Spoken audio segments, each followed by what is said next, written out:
Have fun. Woodward Boomer basketball on Z92. In my book, we're going to be winners. With the call of tonight's game, The champ is here. Here's Tyler Riggs. What time is it? Hello and welcome, everybody. Thank you for joining us on this Tuesday night, February 13th, as we are back at Boomer Fieldhouse. Woodward looks to close the regular season tonight, welcoming the Yellow Jackets of Kingfisher into town for what should be a fun pair of games.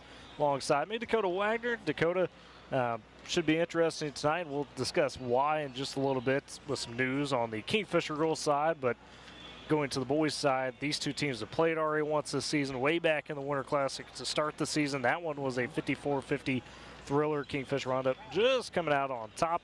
But a good chance for the Boomers to maybe close the regular season strong tonight.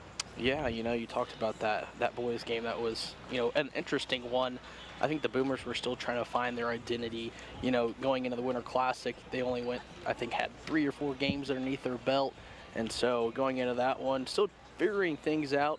Now, you take a look at the Boomers, they have really pieced things together, finding, a bunch of winnable games that, they didn't think that were winnable at the beginning of the season, but now you look at them, they tied with the girls for the same record. And so, pretty impressive. For sure, and let's look a little bit at the road for the Boomers thus far. Of course, if you missed it Friday night on senior night, Woodward welcomed Duncan into town, the Demons and Lady Demons. The girls did fall 62-33. They've lost 5 of the last 6, but folks, those have all come to highly ranked opponents in Class 3A and 4A, whether it be Duncan, whether it be Alva, whether it be Weatherford. I mean, you name it, they have faced some really tough challenges in that stretch. They are now 9-13 on the season. The boys, as you mentioned earlier, same record, 9-13. They defeated Duncan 77-63 on senior night. The boys have now won the last 3 out of their 4, so they're clicking pretty strongly. But in fairness, it hasn't quite been the tough schedule the girls have had to deal with. But for both teams, Dakota, really, you just want to make sure you're fine-tuned heading into Friday night this week against Weatherford and Districts. Oh yeah, getting a couple wins tonight would definitely boost the confidence. As you mentioned Weatherford, 2 really top-ranked teams in Class 4A. Absolutely. Of course, Friday night we'll find out whether Woodward will play next Thursday. That'd be, we got 9 days from that point in Cushing for the regional. Either going to play at 1:30 and 2:30 for girls, boys, or 6:30 and 7:30, and it is a range of possibilities within that, of course, depending on how Weatherford goes. But we will lock in what the regional plans are for the Boomers this week. With that said, let's step aside for our first break, come back and dive deeper into the first matchup of the night as Woodward girls take on the Kingfisher Lady Yellow Jackets. You're listening to Boomer Basketball on Z92 and Boomer TV. You tackle an endless to-do list every day. It may seem like a thankless job, but you know better. It's the little things that matter most. That's why you'll appreciate the enduring value of the Michelin Defender tire. Designed for doers like you, Michelin's longest-lasting tire keeps you on the go longer, so you have one less thing to worry about on your next road trip. Stop in today for miles of uncompromised safety and performance. Visit your local Michelin dealer, High Plains Tire, at 2220 Main in Woodward. Attention Expo Farm Expo exhibitors. Booth space is now available. It's the K101 Z92 Home and Agribusiness Trade Show, and it's coming to the Woodward County Event Center and Fairgrounds April 5th, 6th, and 7th. Now in our 40th year, the show features 2 exhibitor buildings, plus outdoor exhibitor space, and will host an extensive variety of agriculture and farm equipment. Also, home improvement ideas, clothing, communication, and entertainment products, ATVs, lawn and garden, new and used automobiles, plus arts and crafts and great food vendors. Thousands annually rely on Expo Farm Expo to see a wide variety and selection of products and services that only a show of this size can offer. Booth space is now available by calling 580-256-4101. That's 580-256-4101. Don't miss out. Reserve your space today for the Tri-State's largest spring home and farm show and be part of Expo Farm Expo 2024. Coming to the Woodward County Fairgrounds Friday, Saturday, and Sunday, April 5th, 6th, and 7th. It's food, folks, and fun with K101.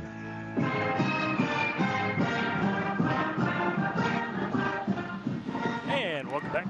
Boomer Basketball, Z92, Boomer TV, Dakota Wagner, Tyler Riggs with you as we are getting set for the Woodward girls to tip off tonight, taking on the Kingfisher Lady Yellow Jackets. Let's talk about Kingfisher. 18-4 on the season, number 10 in 4A. They've rolled off 12 straight victories, I should say, highlighted by 2 wins over Weatherford and a road win over 4A's number 3 team in Anadarko. And Dakota, this team has quite honestly all season been super consistent. I mean, you go look at their losses, it's to top-ranked teams in higher classes, and you know, nothing to be ashamed about. Teams like Bethany, it's not necessarily a higher class, but has 3 Division I players on it, among some others. This has been, after a bit of a slow start to the season, this Kingfisher team's really found their groove. You know, it's a team that Woodward has faced throughout the last couple of years, and it's been a challenge. You know, this team's, you know, been finding their groove, trying to find their identity, you know, throughout the couple years, and they found it, Tyler. 8-4 on the season. You mentioned it. 12 straight victories. Not a whole lot of teams can say they have 12 straight victories leading into this one. And so that's pretty impressive. I'm kind of curious, you know, how it's going to play out tonight, you know, due to some things. So it's going to be a good game. For sure it is. And, you know, we say it sounds threatening, but kind of the big news we need to touch on for Kingfisher, at least to establish at the top of this broadcast, is that they do have 3 big pieces out tonight. Confirmed that Peyton Walker, the senior guard, Addie Matthews, the senior guard forward, and the junior, Taylor Mecklenburg, all out, Dakota. We've seen, of course, Peyton Walker, Addie Matthews play a ton. They have been dangerous the last few years when facing Woodward, and then Taylor Mecklenburg, another talented player. That's some big blows for Kingfisher tonight. Yes, it is. You know, you take a look at, you know, Addie Matthews and what she has been able to accomplish out through her career. You know, just take a look to last year when she played us, hitting a whole bunch of 3-pointers in that game and just making it a close one. So, you know, taking those players out of, you know, the stat line tonight and not being able to have them play is going to be crucial for Kingfisher, as, you know, they're going to have to count on some people that they haven't been able to maybe count on this season playing in some games. Yeah, and you speak about that a little bit. We're going to have some freshmen in the lineup for Kingfisher. Talk about them a little bit. Maya Haney, freshman, as well as a freshman, and Maddie Slazicki. Her other brother, Cash, was a solid player for Kingfisher over the last couple of years. Abby Myers, a sophomore starting, so that's kind of the 3 that you'll see replace. And then you also see Reagan Snyder, who, the junior forward, stands at 6 foot. She's going to be the go-to player tonight for Kingfisher, Dakota. We've seen her also have some big games over the course of the year, and then, you know, last year as well, seen her a little bit. But she's going to have a really big night. Woodward going to do all they can probably to key on. And she's going to have to step up and, you know, kind of have to take more credibility than she's probably used to, as she's, you know, relying on Addie Matthews and Mecklenburg half the time and others. So she's really going to have to step up her game, and like you mentioned, she's going to have to kind of count on her to lead the team. It'll be interesting to see how Coach Moore and crew adjust to that. Talk about the boys a little bit, of course, preview that, as the Kingfisher boys come into this game at 6-16 on the season. However, 4-4 over the last 8 games. That includes a consolation championship at the Buckle of the Wheat Belt tournament, their own tournament. And they've had some couple close results in those losses as such. Recently, last week, fell to Elk City at home in overtime, 41-37. We know Elk City, it's a decent team, you know, one that could challenge a few other teams in Dakota. And really breaking down this Kingfisher team, it is one that is just trying to find some good consistency. You know, we talked about it back in the Winter Classic when these 2 teams faced, how the entire 7, the top 7 for Kingfisher last season, all gone, either by graduation or some other means. And so you bring back a group this year that just really didn't have much varsity experience at all, kind of similar to what Woodward started out with to begin the season. But we've talked how Woodward's improved and continued to show growth in that area. Kingfisher has as well, but they just have not been able to find, it seems like, an identity yet. And that could be tough for a team to really find. Yeah, it seems like, you know, Kingfisher, their coach, think of her name. Anyway, she's she knows what she's doing with this team, and, you know, for them to lose 7 players and now to be 12-4 on the season is crazy. Yeah, the Kingfisher boys at, it's just, you look at the back half of the season. Cameron Giles, a guy who, or Gillis, excuse me, a guy who didn't really pop against Woodward. He's been their big key down the stretch here. When they've competed well, he's had games where he scored well more than half their points, has been really dynamic. The problem for Kingfisher is he just hasn't seen a lot of help. Back when Woodward fell to Kingfisher in the Winter Classic, it was Jake Reagan, it was Jet Birdwell leading things with 19 and 16 apiece. They had a really strong second half to put that game away for Woodward, or for Kingfisher, I should say, against Woodward, and those guys just haven't quite been yet following up those performances. It's been here and there for them.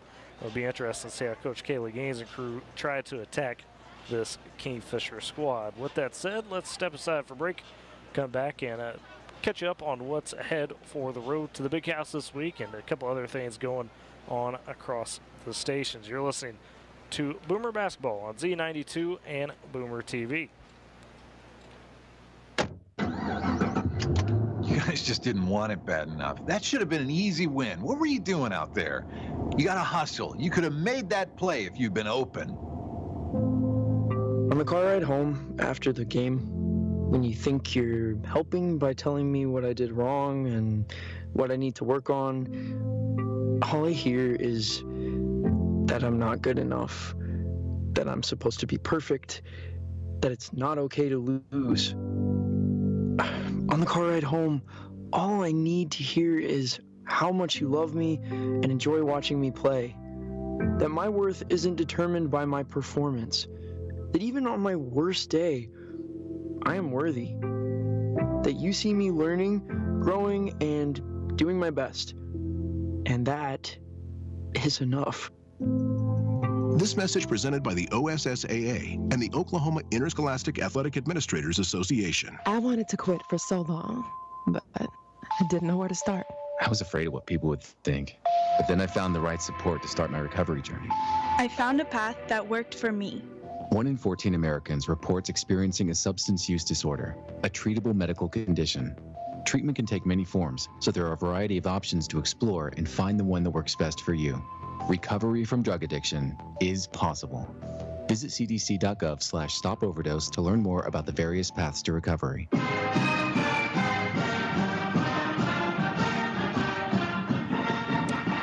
Back at Boomer Fieldhouse, a little under 10 minutes or so away from tipping off between the Woodward girls and the Kingfisher Lady Yellow Jackets.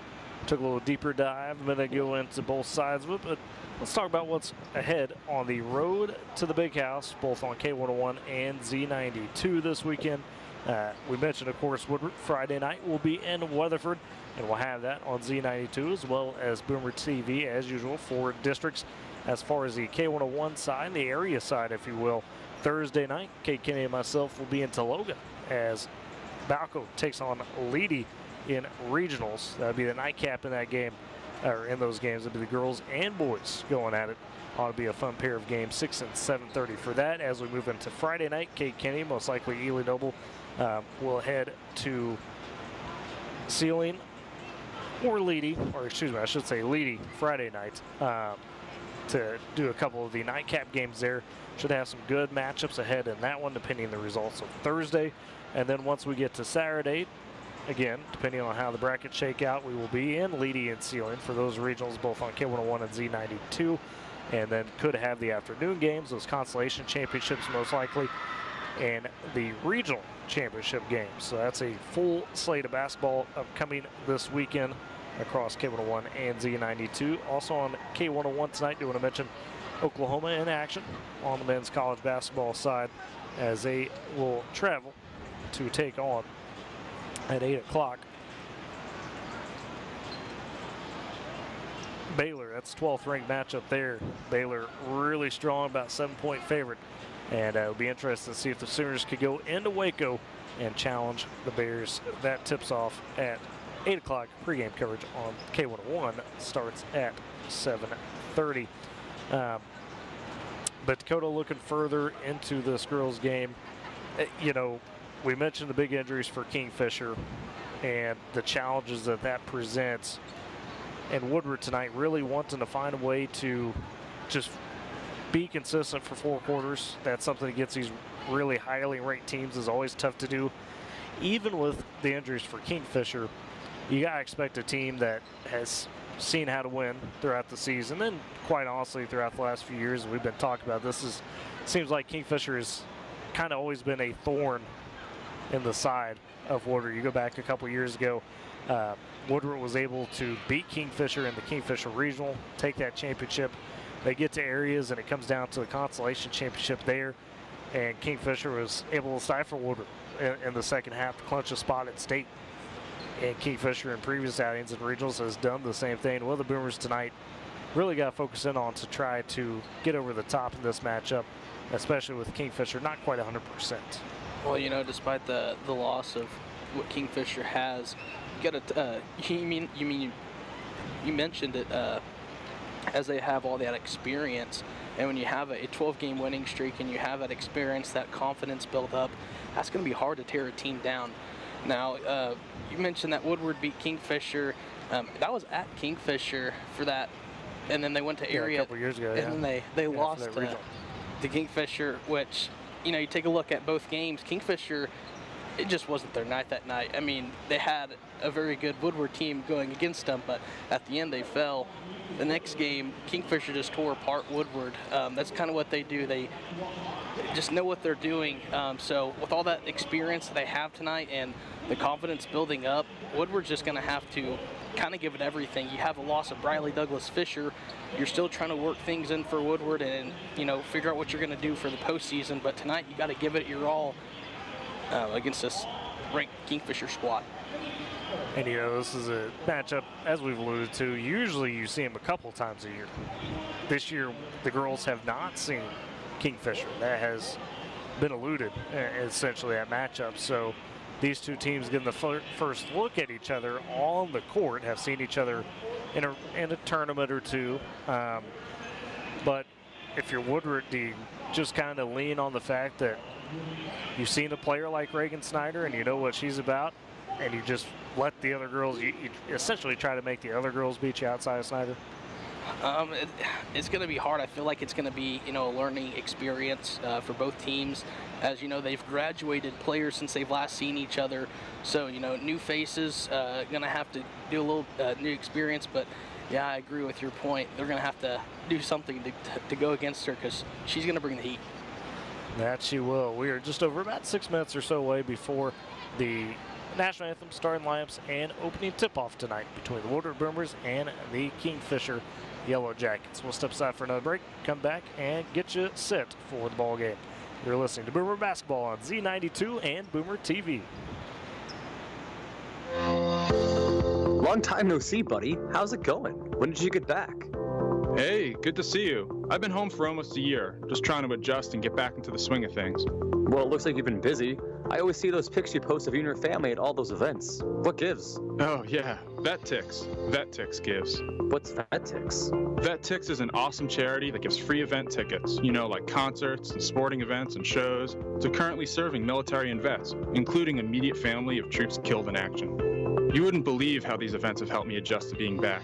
It's just like a good time that I could have with my family, and you know, all these new happy memories we're making are priceless. And it's nice to know that people appreciate your service and your sacrifice. Yeah, it is. Listen, I've actually got extra tickets. Can I donate them? Yeah, it's easy. Just go to vettix.org. It's a great site. You could give your extra tickets and other vets like me could sign up to get them. Cool. I'm on it, buddy. Good to know you're back. And hey, thank you for your service. I suddenly collapsed. I could hardly breathe. Everything went dark. I'm gonna help you. I'm calling 911. Thankfully, 2 wings of light landed on my chest, and I was brought back to life. A stranger, a fearless hero, touched my heart and saved my life. Our hands are wings of life. Learn hands-only CPR. Visit heart.org/CPR heroes.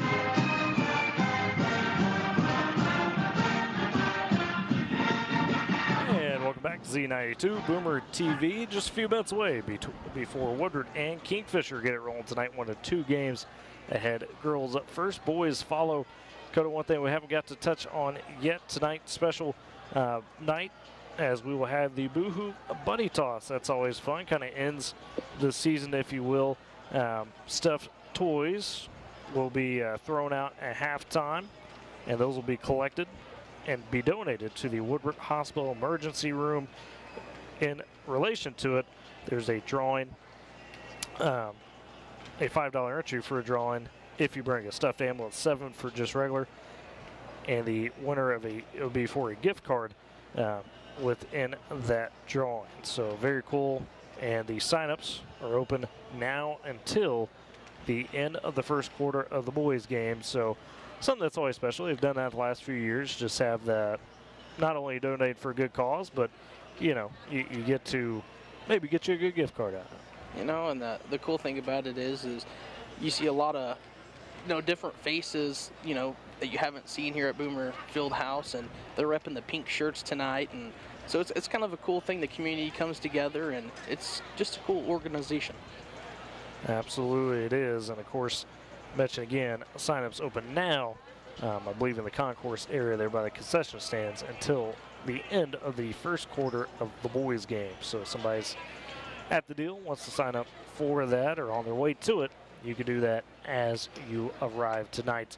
And I do want to thank our great sponsors while we get a chance before we get to the national anthem and starting laps. I want to thank High Plains Tire, gold sponsor of the Boomer Coaches Show, Top Cap Formal Wear and Accessories, Great Plains National Bank, Northwest Glass, Klein Mechanical, R5 Custom Embroidery, and Long Shots Bar and Grill, who is our Coaches Show host. Could not do it without them. And, you know, Dakota, looking more at the boys' side of things, since we got a little bit of time with our boys seemingly kind of getting it together down the stretch and really starting to find some of that consistency. How do you think this matchup will change from that first game that we saw them against in the Winter Classic, where Woodward couldn't quite finish the deal, if you will? Well, you know, you take a look at some of the games they played through the month of December, and then you take a look at the start of January. The boys go and score, I think it was 92 points against Liberal. Yeah. And then they followed that up with an 86 points against Chisholm. Yeah.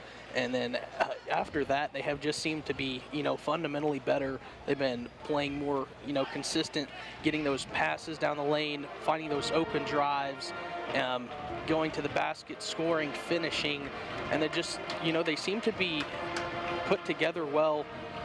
I don't know if it's just the change of the year or what's happened, but, you know, just to see them progress from what they have to now, I think they're just more experienced, and they know what's going on around them. Kingfisher's in for a treat tonight for our boys game. Yeah, it'll be interesting to see how that plays in terms of the environment. Now, that being said, you know, Kingfisher is not they played basically on this court for that Winter Class is what I'm scratching at. So they've been up here already. So they won't be afraid maybe with that road environment.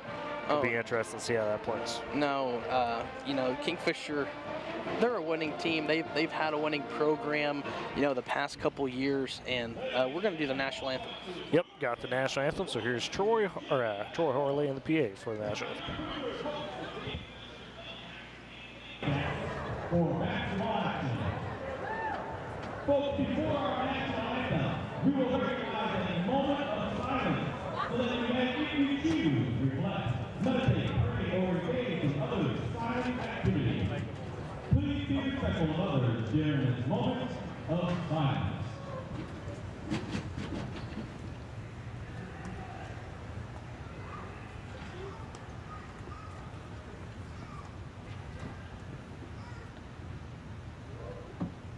And now, if you are able, please remain standing, face the American flag as our senior basketball player, Jocelyn Cheek, performs our national anthem.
And Dakota, how about that? Jocelyn Treese singing the national anthem tonight here at Boomer Fieldhouse did a fantastic job. I think we need to have her do it every game. Well, we got to let the band and the choir get in on that a little bit too. But let's look at the starting lineups for both squads tonight. For the Boomers, it will be the usual starting lineup. We'll see Lily Luckett, see Jocelyn Treese, Riley Moore, Kaylee Mills, and Lexi Mendel, the 5 for the Boomers. For Kingfisher, it is the aforementioned lineup of Maya Haney, Maddie Lazicki, Abby Myers, as well as Reagan Snyder and Adley Friesen. So 3 freshmen in the lineup for the Kingfisher Lady Yellow Jackets. Reagan Snyder, of course, going to be the one to circle for the Boomers tonight. She is really the only consistent scorer that is out there tonight, as Kingfisher dealing with 3 big injuries. And Peyton Walker, a senior, Addie Matthews, a senior, 2 talented scorers, as well as the junior Taylor Mecklenburg, all out for Kingfisher tonight. Woodward wearing the home white uniforms, Kingfisher wearing the road navy uniforms, that deep navy and gold that they've got for their jerseys. The Boomers, of course, in that home white with the black trimming on the sides and the sleeves. Got the black numbers and text. Kingfisher got the gold trimming as well as the gold numbers and text. Both squads done with their starting lineups. 8 minutes are on the clock. The officials checking in one more time at the scorers table for the tip-off. We'll see Reagan Snyder of Kingfisher take on most likely Riley Moore. Yes, Riley Moore for the Boomers, as it will be the last contest of the regular season for both squads districts, upcoming on Friday. Final tune-up, if you will, for both teams. Boomers going right to left in this first half. Kingfisher going left to right. I think it's going to come down to who sets the tone first in this game. And the ball is up in the air. Tip-off won and controlled by Kingfisher as they take the first possession. Working at the top of the key will be Slazicki. She'll swing left side to Friesen. Friesen trying to go back up top. So Slazicki gets it there. And working it back over, tipped out of bounds by Kaylee Mills. As Kingfisher having to take their time. This is, again, those 3 freshmen in the lineup. Got to find some things out quick with them.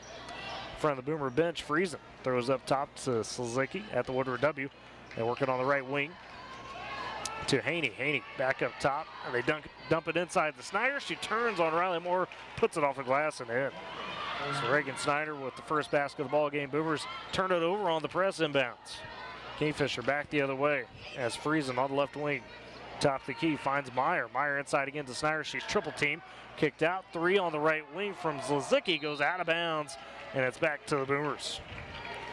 That might be the key tonight. Just force the ball out of Snyder's hands if you're Woodward. 2-0. Kingfisher on top. 7:15 left in the first quarter. Just underway in the girls' game as Lily Luckett inbounds to Lexi Mendel for the Boomers. Kingfisher in a half-court press as Mendel gets it across to Moore, top of the key. Moore right side to Luckett. See some defense in the corner to Treese. They find Moore just below the right elbow. She puts up the jumper and nails it. Good follow through for Moore. So 2-all. Squared away with 7 minutes to go in the first quarter. I should say 6:50. Kingfisher now dealing with the Boomer press of their own. As taking the pass is Myers. Does get across the timeline. High left wing. Goes up top to Slazicki. Slazicki guarded tightly by Mendel. They'll swing it around. Over to Friesen on the left side. Inside goes to Snyder on the block. Double team. Trying to work through traffic. Puts up the leader. It's no good, but she's fouled all the way up. So Reagan Snyder early to the free throw line. Excuse me. Yes, Reagan Snyder early to the free throw line. They do get Lexi Mendel for the foul. Talking to the Kingfisher announcer, they basically said that Snyder might have to have 40 tonight. And she might. First free throw for Snyder. Rolls in. So she's got all 3 points for Kingfisher in the early going. Looking to make it 4 as she's broken the 2-2 tie. She can definitely use her size. Second free throw on the way for Snyder. That rolls in. The junior at 6 foot. Mention that size. You can see it on the court. Boomers take it back the other way, going right to left, trailing 4-2. High left wing. Moore takes the pass. She rolls around the top as pick up the dribble and hand off to Treese as Treese guarded up high by Slazicki. Goes right side to Luckett on the wing. Luckett trying to drive baseline, flips over to Moore. Swings it top of the key to Treese, straight away for three, and that's off the mark, out of bounds. Back to Kingfisher. Treese thought she had the open look, just couldn't cash it. As the Yellow Jackets get it back, Boomers full court press on. As Friesen and Slezicki play catch, they work ahead to Haney on the right wing. She'll go cross court left side to Snyder.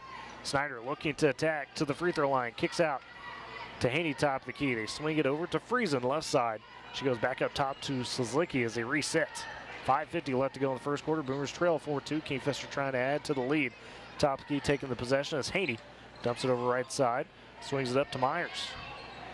Kingfisher playing 5 out on the perimeter right now. Snyder with it on the left wing, guarded tightly by Riley Moore. Snyder looking for the ISO instead, just has to hand it off to Friesen. Kingfisher being patient, trying to dump it down to Myers, losing the handle. It's on the ground. She somehow gets it out to Haney, and Kingfisher resets. Snyder takes the left side. On the right baseline, gives it to Myers, who airballs the right baseline jumper, but picked up on the backside. Haney scoops up the rebound, and Kingfisher extends the possession. They back it out to Slezicki.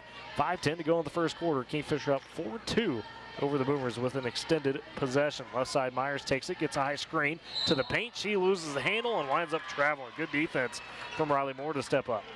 That was a lengthy possession there for the Yellow Jackets. And they're going to be patient, it seems like, whenever in the half court tonight with the youth in the lineup. As the Boomers get it back, Luckett inbounds to Treese in front of the timeline, and the Boomers work it across to Mendel, high left wing. On the baseline to Mills, the dump down to Moore, trailing. Her shot too strong off the backboard. It's a fight on the ground for it, a whistle and a jump ball. Possession arrow keeps it with Woodward. And despite not having 3 of their starters, Kingfisher has done an excellent job in this first quarter rebounding. Yeah, and part of that is, of course, going to be Reagan Snyder with her size. Underneath the right block, Luckett looking inbound, trying to find Riley Moore. Ball's tipped, it's stolen. Friesen ahead all by herself for Kingfisher. Can't get the layup, it's blown. And she was the first to touch it after she had went out of bounds, so it's a turnover for Kingfisher. Boomers catch a bit of a break. 4:42 remaining first quarter. Boomers trailing 4-2. As Mendel flips it ahead to Mills. Mills back to Mendel, high left wing, across the timeline. Goes top key to Moore. They work a baseline to Luckett. No pass stolen away by Snyder. Snyder ahead for Kingfisher, doesn't have the numbers. Will back it out on the wing. It was a 4-on-2. Boomers got back quickly. But Kingfisher with control. Up top is Slezicki on the Woodward W. They swing in the left corner to Friesen. Dump it inside to Snyder. She sees 3 Boomer defenders. Puts up the jumper, and that rims out. Rebound fought for her, and they say last touch by the Boomers as Lexi Mendel couldn't quite control it on the near side. So Kingfisher keeps it with 4:12 left in the first quarter. They have the first 4-2 lead as Friesen dumps it into Slezicki. She's got it at the W, guarded tightly by Mendel. Goes left wing to Snyder. They swing it back over to Slezicki, right side, trying to find a cutting Snyder. Miscommunication, and it's a turnover as Treese scoops it up for the Boomers. She flips ahead to Mendel. On the left wing, Mendel has to work it back up top, but her pass batted, stolen away as Haney takes it. Flips ahead to Slezicki in transition for the layup and got it. So Kingfisher's defense coming to play. They lead 6-2 early over the Boomers. 3:40 to go in the first quarter. As Mendel trying to get across the timeline, guarded tightly by the freshman Slezicki. They give it right elbow to Moore. Moore miscommunication with Mendel. Another steal. Haney up to Slezicki for another layup, and she gets it to go, and she's got 4. Kingfisher up 8-2, and we got a timeout taken by Woodward as they trail with 3:27 to go in the first quarter. We'll step aside with them. You're listening to Boomer Basketball on Z92 and Boomer TV. Girls and boys in poverty around the world are dreaming of a better life and a brighter future. Children International and friends like you are giving these children a chance to achieve their dreams by ensuring that they have access to health care, education, life skills, and more, so they can grow, thrive, and believe in themselves. Learn more about Children International and join us in our life-changing work at children.org today. Back at Boomer Fieldhouse, Dakota Widener, Tyler Riggs with you. 3:27 remaining first quarter. Woodward trails Kingfisher 8-2. The Yellow Jackets, despite missing some key starters, have come to play early in this ball game. Out of the timeout, Boomers have the possession as Lily Luckett will be beneath the right block on the baseline for the Boomers. Gets it in the middle as they'll try to break the Kingfisher press. About a half-court press for Kingfisher. A little token pressure as they do work across the middle. High right wing, but she's guarded immediately by Suzuki. She's playing tight defense in this first quarter. Feeds to Moore. Moore trying to drive. Goes baseline to Mills. A nice feed off the glass. And Mills with the bucket. Just what the Boomers needed out of the timeout as they apply the three-quarters pressure. 8-4, they trail. Kingfisher trying to break it. Suzuki all tied up by Mendel. Feeds back to Friesen, and a 10-second count. The Boomers force the turnover on the press. Man, they're doing some good work out of the timeout. That they did. Got the basket, got the stop. Now you got to build on it with another basket. Trailing 8-4, 2:55 remaining first quarter. Luckett on the near side, inbounds to Treese, swings it on the right wing to Middle. On the baseline to Mills, back out.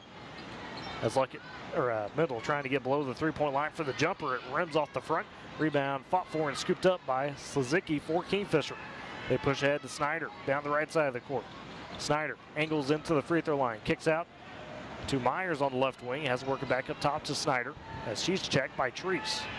Boomers with the man defense trying to communicate.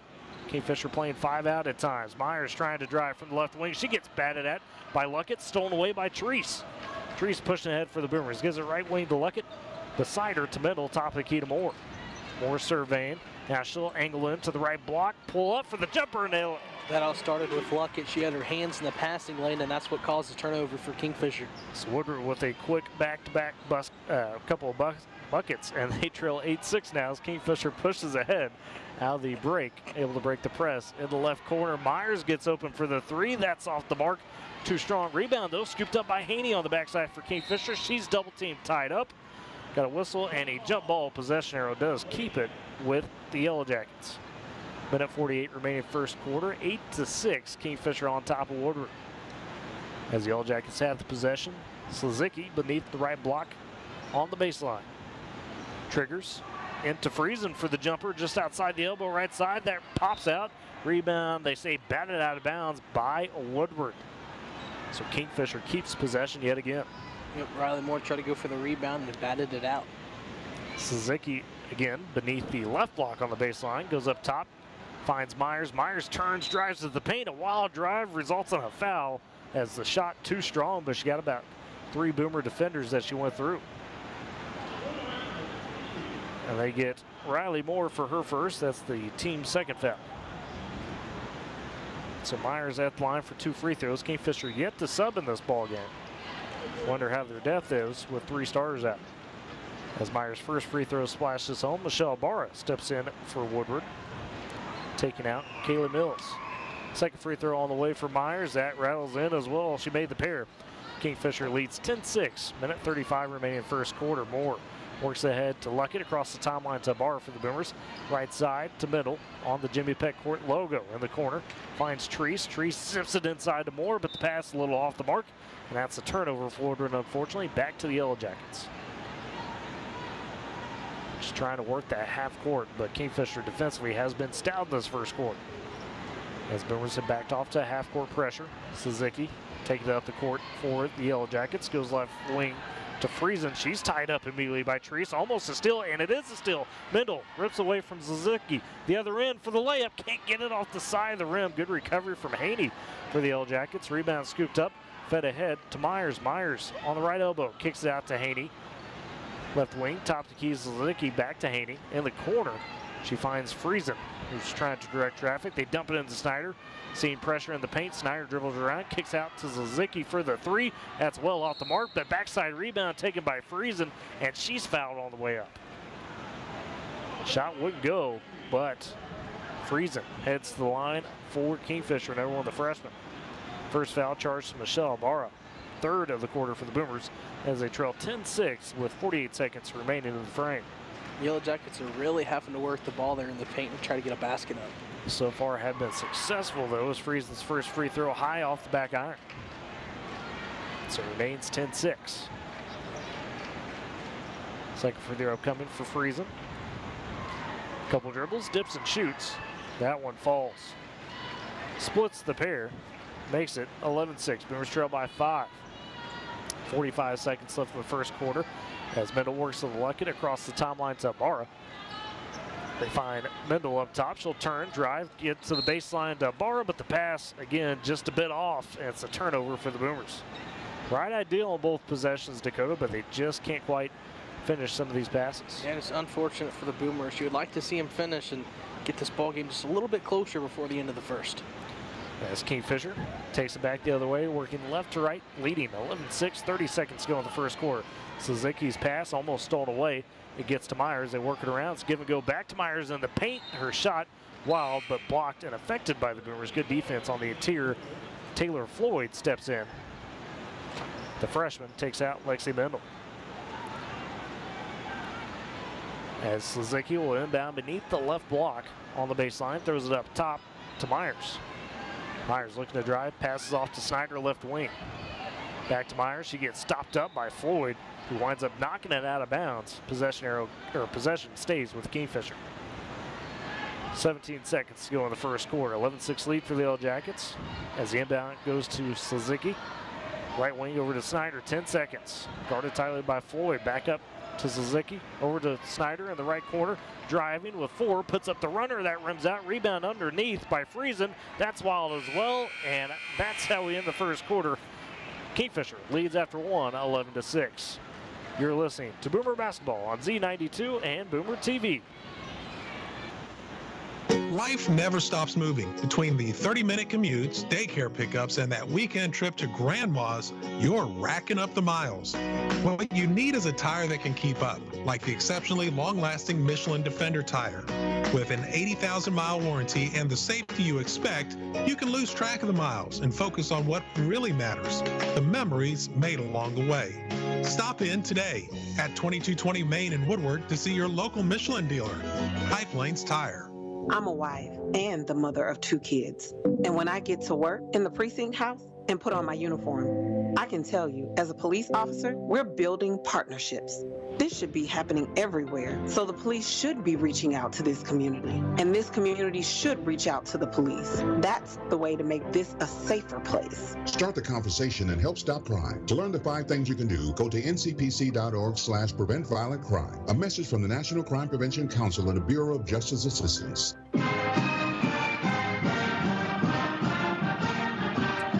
Ready for the second quarter at Boomer Fieldhouse. Dakota Wagner, Tyler Riggs with you. Woodward trails Kingfisher 11-6 after the first frame. The Boomers, though, start with it to begin the second quarter. As the inbounds goes to Jocelyn Treese on the near side, to Luckett on left wing. Back to Treese, and a miscommunication as Treese wasn't looking for it. Out of bounds, back to Kingfisher. Unfortunate for the Boomers, another turnover. As Friesen in front of the scorer's table for the Yellow Jackets feeds to Suzuki. She's guarded in the backcourt by Floyd. Throws ahead to Friesen, left wing on the elbow. Goes to Myers as she finds Haney. Back to Myers. She'll turn, drive in the paint, and a stuff by Barra. No, they say a foul. Bit of a late whistle. And it's another foul on Michelle Barra. To the line goes Abby Myers. Oh, they actually get Riley Moore for the foul. Her second. Ooh. So Myers back to the line with 2 points. Made a couple of free throws in that first quarter. On this trip, first one hits the front of the rim, backboard, and rolls out. Maine's 11-6, Yellow Jackets on top. 7:42 left in the half. Second free throw on the way for Myers. That one splashes. She got 3, and it's Kingfisher up by 6, 12-6. Boomers push ahead with the bar across the timeline, trying to find Floyd. That pass too strong. Again, stolen away as Haney collects it, and the paint the other way. A bar with the block underneath. Now it's on the ground. Haney has it, and they say possession arrow, jump ball possession arrow, though, keeps it with Kingfisher. Man, what a block there by Michelle Barra. As Lexi Mendel off the bench steps back in, takes out Lily Luckett. So the 5 for the Boomers: Floyd, Mendel, Treese, Ibarra, and Moore. As beneath the left block, Friesen, inbound, goes in the right corner to Suzuki. Tees up the 3. That's off the side of the rim. Short. Rebound scooped up by Moore for the Boomers. She hands off to Treese, right wing to Mendel. Mendel looking to drive, gets cut off by Haney. Now steps inside the 3-point line, goes cross court left wing to Treese. That pass stolen away by Myers. Read it. She goes across timeline left side to Haney. Cross court to Snyder just outside the right block. Pulls up for the jumper and drained it. Man, Michelle Barra right in her face, too. Yeah, not much you could do for that if you're Michelle Barra. 14-6 Kingfisher on top, 6:55 remaining first half. Boomers the other way on the right wing. Mendel has it, has to pick up her dribble. Feeds up top to Treese. Swings it left side to Floyd. Floyd seeing tight defense from Haney. They work it around. Treese gets open right side for three. It's off the front of the rim. Rebound underneath by Moore, and she's fouled hard by Snyder on the way up. So Riley Moore with the second chance draws the foul. Be Snyder's first foul. It'd be nice if you can get her in foul trouble. You know what the crazy thing is? That's the first foul of the game for Kingfisher. They didn't have one in the first quarter. Wow. So they played clean through the first nearly 11 minutes of this game. Or 10 minutes, I should say. First free throw for Moore. Splashes home. She's got 5 as Michelle Barr checks out. Kaylee Mills comes back into the ballgame. 14-7, Kingfisher on top. Moore trying to get into it with her second free throw. That one, nothing but net as well. She made both. She had 6 points for Woodward of the 8. It's on the inbounds. Kingfisher the other way, working left to right in this half. Friesen takes a high left wing, finds Snyder top of the key. She's guarded tightly by Floyd. Has to work it to Slizicki. Swings it left side to Myers. Myers sees Mills step out as well as Mendel. They swing it over to Haney, right side. She dumps it down to Snyder. Snyder with the running layup off the glass and in. 8 points for Snyder, the 16 for Kingfisher. Boomers the other way quickly as Mendel dumps it left side to Moore. Top the key to Treese in the corner left side to Mendel. Trying to fire back. She was stepping out of bounds almost. Moore gets it poked away from her, and then Mills scoops it up, and she gets fouled. So the Boomers almost turned it over, but they draw a foul out of it. And they get Maddie Slizicki for her first foul. Second for Kingfisher in the quarter as they have their first substitution. Scout Snodgrass steps in the ball game as she takes out Abby Myers. Boomers inbounds. Floyd gets it. Oh, they say losing the handle. And it's out of bounds back to Kingfisher, unfortunately. As Lily Luckett quickly comes off the bench, takes out Floyd. It's back to the starting 5 for the Boomers on the court. They trail 16-8, 6 minutes remaining in this first half. Kingfisher with the possession as Friesen looking to work across the timeline. Pass stolen away. It was intended for Snodgrass. Treese comes up with it. Flips in the right corner to Mendel. She's caught up, needs some help. Goes to Treese beside her. On the right elbow, they find Moore atop the key to Luckett. Luckett guarded tightly by Haney. She turns, drives, gets below the three-point line left side, has angle back out, and find Treese. Working it right side to Mendel. Cross court left wing to Luckett. Over to Treese. To Moore top the key, trying to angle in. Does. Puts up the runner off the glass. Off the rim. It pops out. Rebound scooped up by Haney underneath. Good look for Moore. Just didn't fall. As Kingfisher takes it back. Slizicki feeds ahead to Snyder. They go in the corner. Snodgrass left side. Has to go back out to Snyder on the wing. Drives. Gets to the elbow. Pulls up for the jumper. That rims out. Rebound. Can't be scooped up by Haney.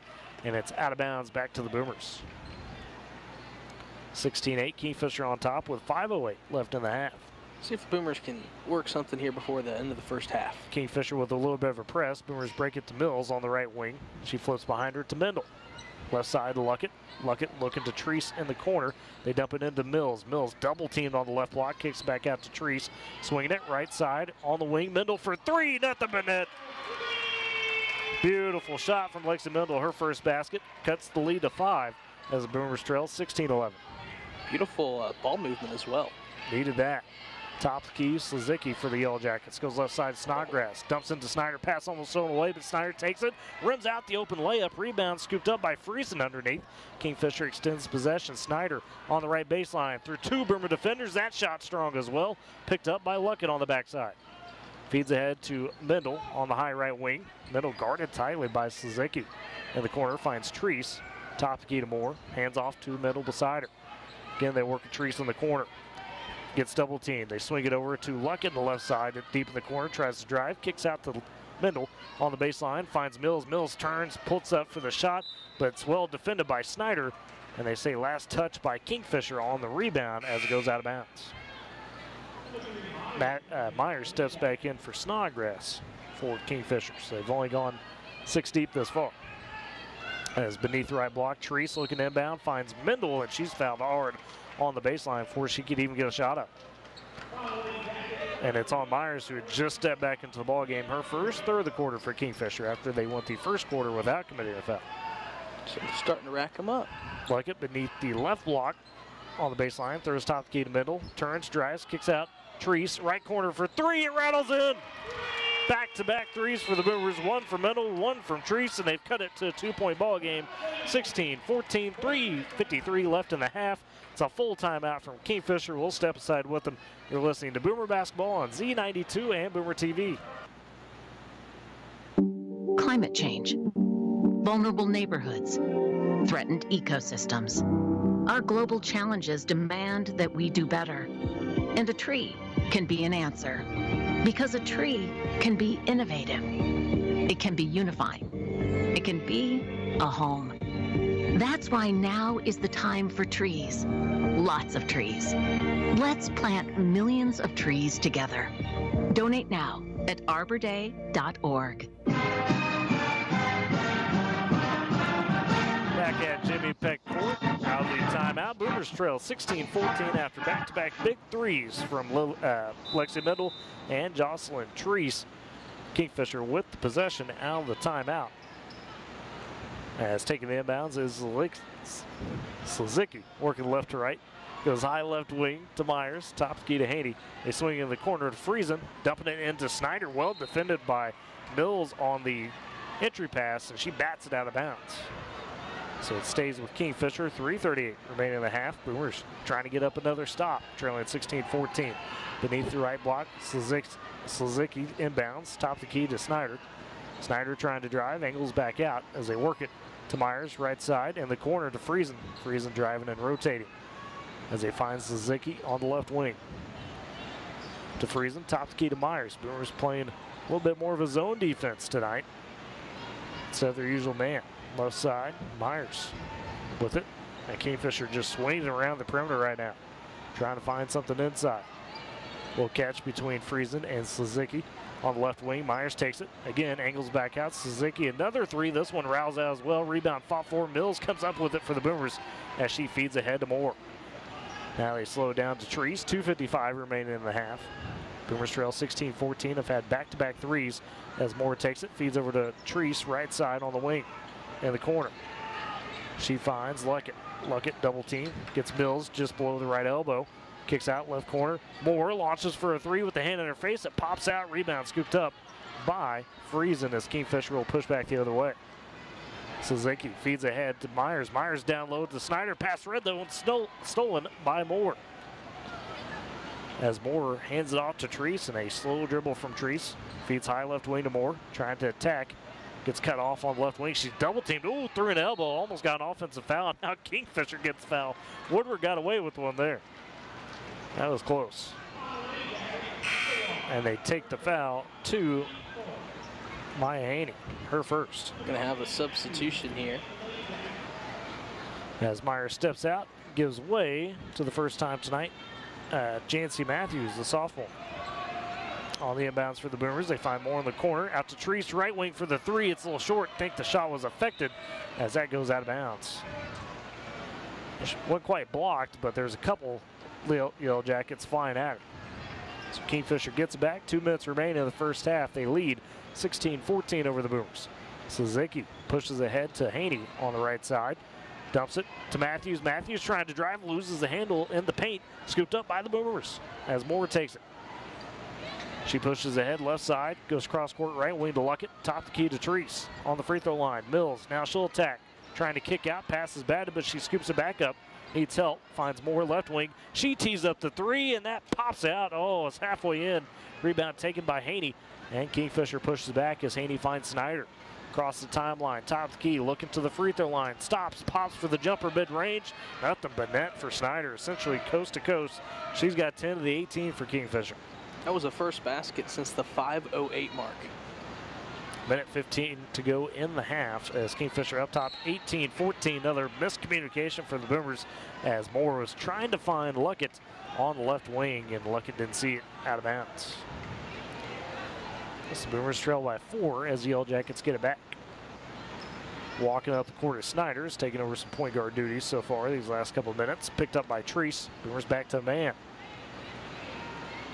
Snyder trying to angle in on the left side, gets cut off, still with the dribble, Treese all over. Snyder on the right side, double team, has to find Slizicki. Drive, kick in the corner to Friesen. Up top to Snyder. Thought about the three. Instead, picks it up. Feeds back to Friesen, right side. 45 seconds to go in the half. Suzuki takes it.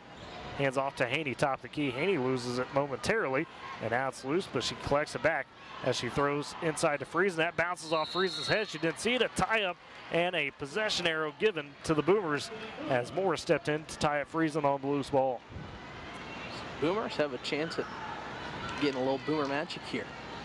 Trailing by 4, 18-14, 35 seconds to go in the half. May not hold for the final shot as Treese gets the inbounds, goes left wing to Moore on the baseline to Barra. Barra trying to drive up and under Snyder. Can't get it off the rim as it's collected by Kingfisher. Suzuki across the timeline with 19 seconds in the half. Guarded tightly by Treese. Trying to angle past her on the dribble. Goes right side to Snyder. Picked up by Moore.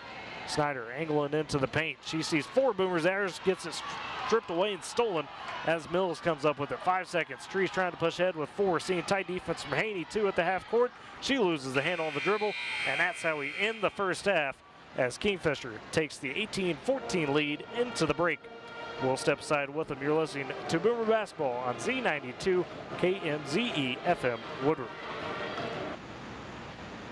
Tackle an endless to-do list every day. It may seem like a thankless job, but you know better. It's the little things that matter most. That's why you'll appreciate the enduring value of the Michelin Defender tire. Designed for doers like you, Michelin's longest-lasting tire keeps you on the go longer, so you have one less thing to worry about on your next road trip. Stop in today for miles of uncompromised safety and performance. Visit your local Michelin dealer, High Plains Tire, at 2220 Main in Woodward. Attention Expo Farm Expo exhibitors. Booth space is now available. It's the K101 Z92 Home and Agribusiness Trade Show, and it's coming to the Woodward County Event Center and Fairgrounds April 5th, 6th, and 7th. Now in our 40th year, this show features 2 exhibitor buildings, plus outdoor exhibitor space, and will host an extensive variety of agriculture and farm equipment. Also, home improvement ideas, clothing, communication, and entertainment products, ATVs, lawn and garden, new and used automobiles, plus arts and crafts and great food vendors. Thousands annually rely on Expo Farm Expo to see a wide variety and selection of products and services that only a show of this size can offer. Booth space is now available by calling 580-256-4101. That's 580-256-4101. Don't miss out. Reserve your space today for the Tri-State's largest spring home and farm show and be part of Expo Farm Expo 2024. Coming to the Woodward County Fairgrounds Friday, Saturday, and Sunday, April 5th, 6th, and 7th. It's food, folks, and fun with K101.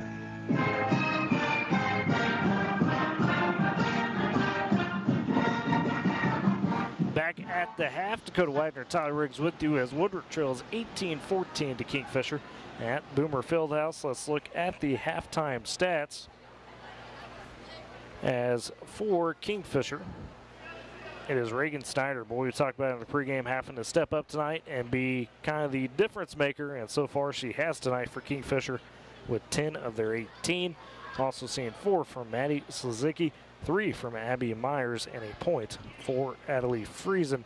On the Boomer side of things, Riley Moore off to a strong start in the first half. She's got 6 points. You got 3 apiece from Lexi Mendel as well as Jocelyn Treese. They had 2 big threes in that second quarter.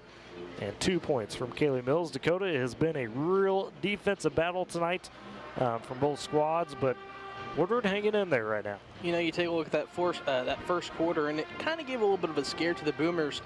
But, you know, credit to them going into the second quarter there and putting up a fight. That 5:08 minute mark, Tyler, is when they started to get their shots and got a couple 3-point shots, and then Riley Moore, you know, bodies her way into the paint, and she starts rolling. This Boomer team is looking good going into the third quarter. Well, the only real big issue you could say for the Boomers tonight, it's been some of those turnovers, and that's a credit to the Kingfisher defense. Despite missing their 3 big starters, they have still been ferocious defensively, really swarming to the ball, swarming to the passing lanes, and made life tough for Woodward whenever they've had it in the half court. Look at that quarter scoring. Woodward trailed the first quarter 11-6, but did win the second quarter 8-7, and kind of locked down a little bit on Kingfisher a bit as Reagan Snyder, Dakota has that 10. We know she's going to be a force, but Woodward really was trying to collapse on her in that second quarter.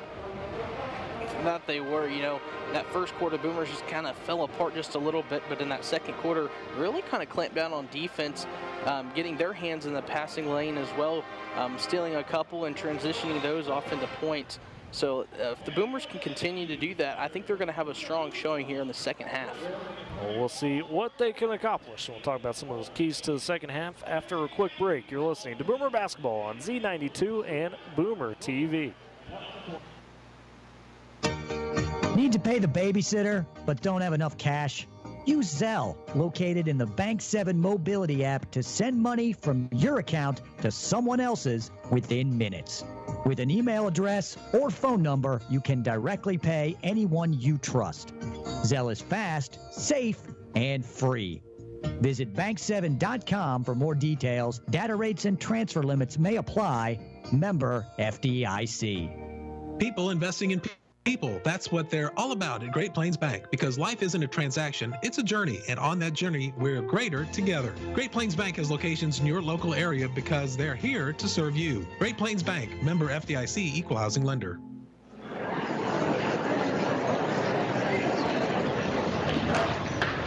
Where do my friends and other students find their voice?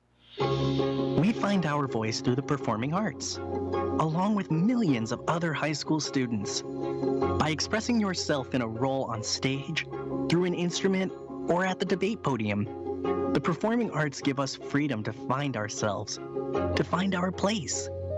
The stage is where I can play, perform, and compete with my friends. Performing arts at your school is where creativity meets courage. Encourage the students in your life to find their voice through the performing arts. This message presented by the NFHS, where we encourage all students to play, perform, and compete together.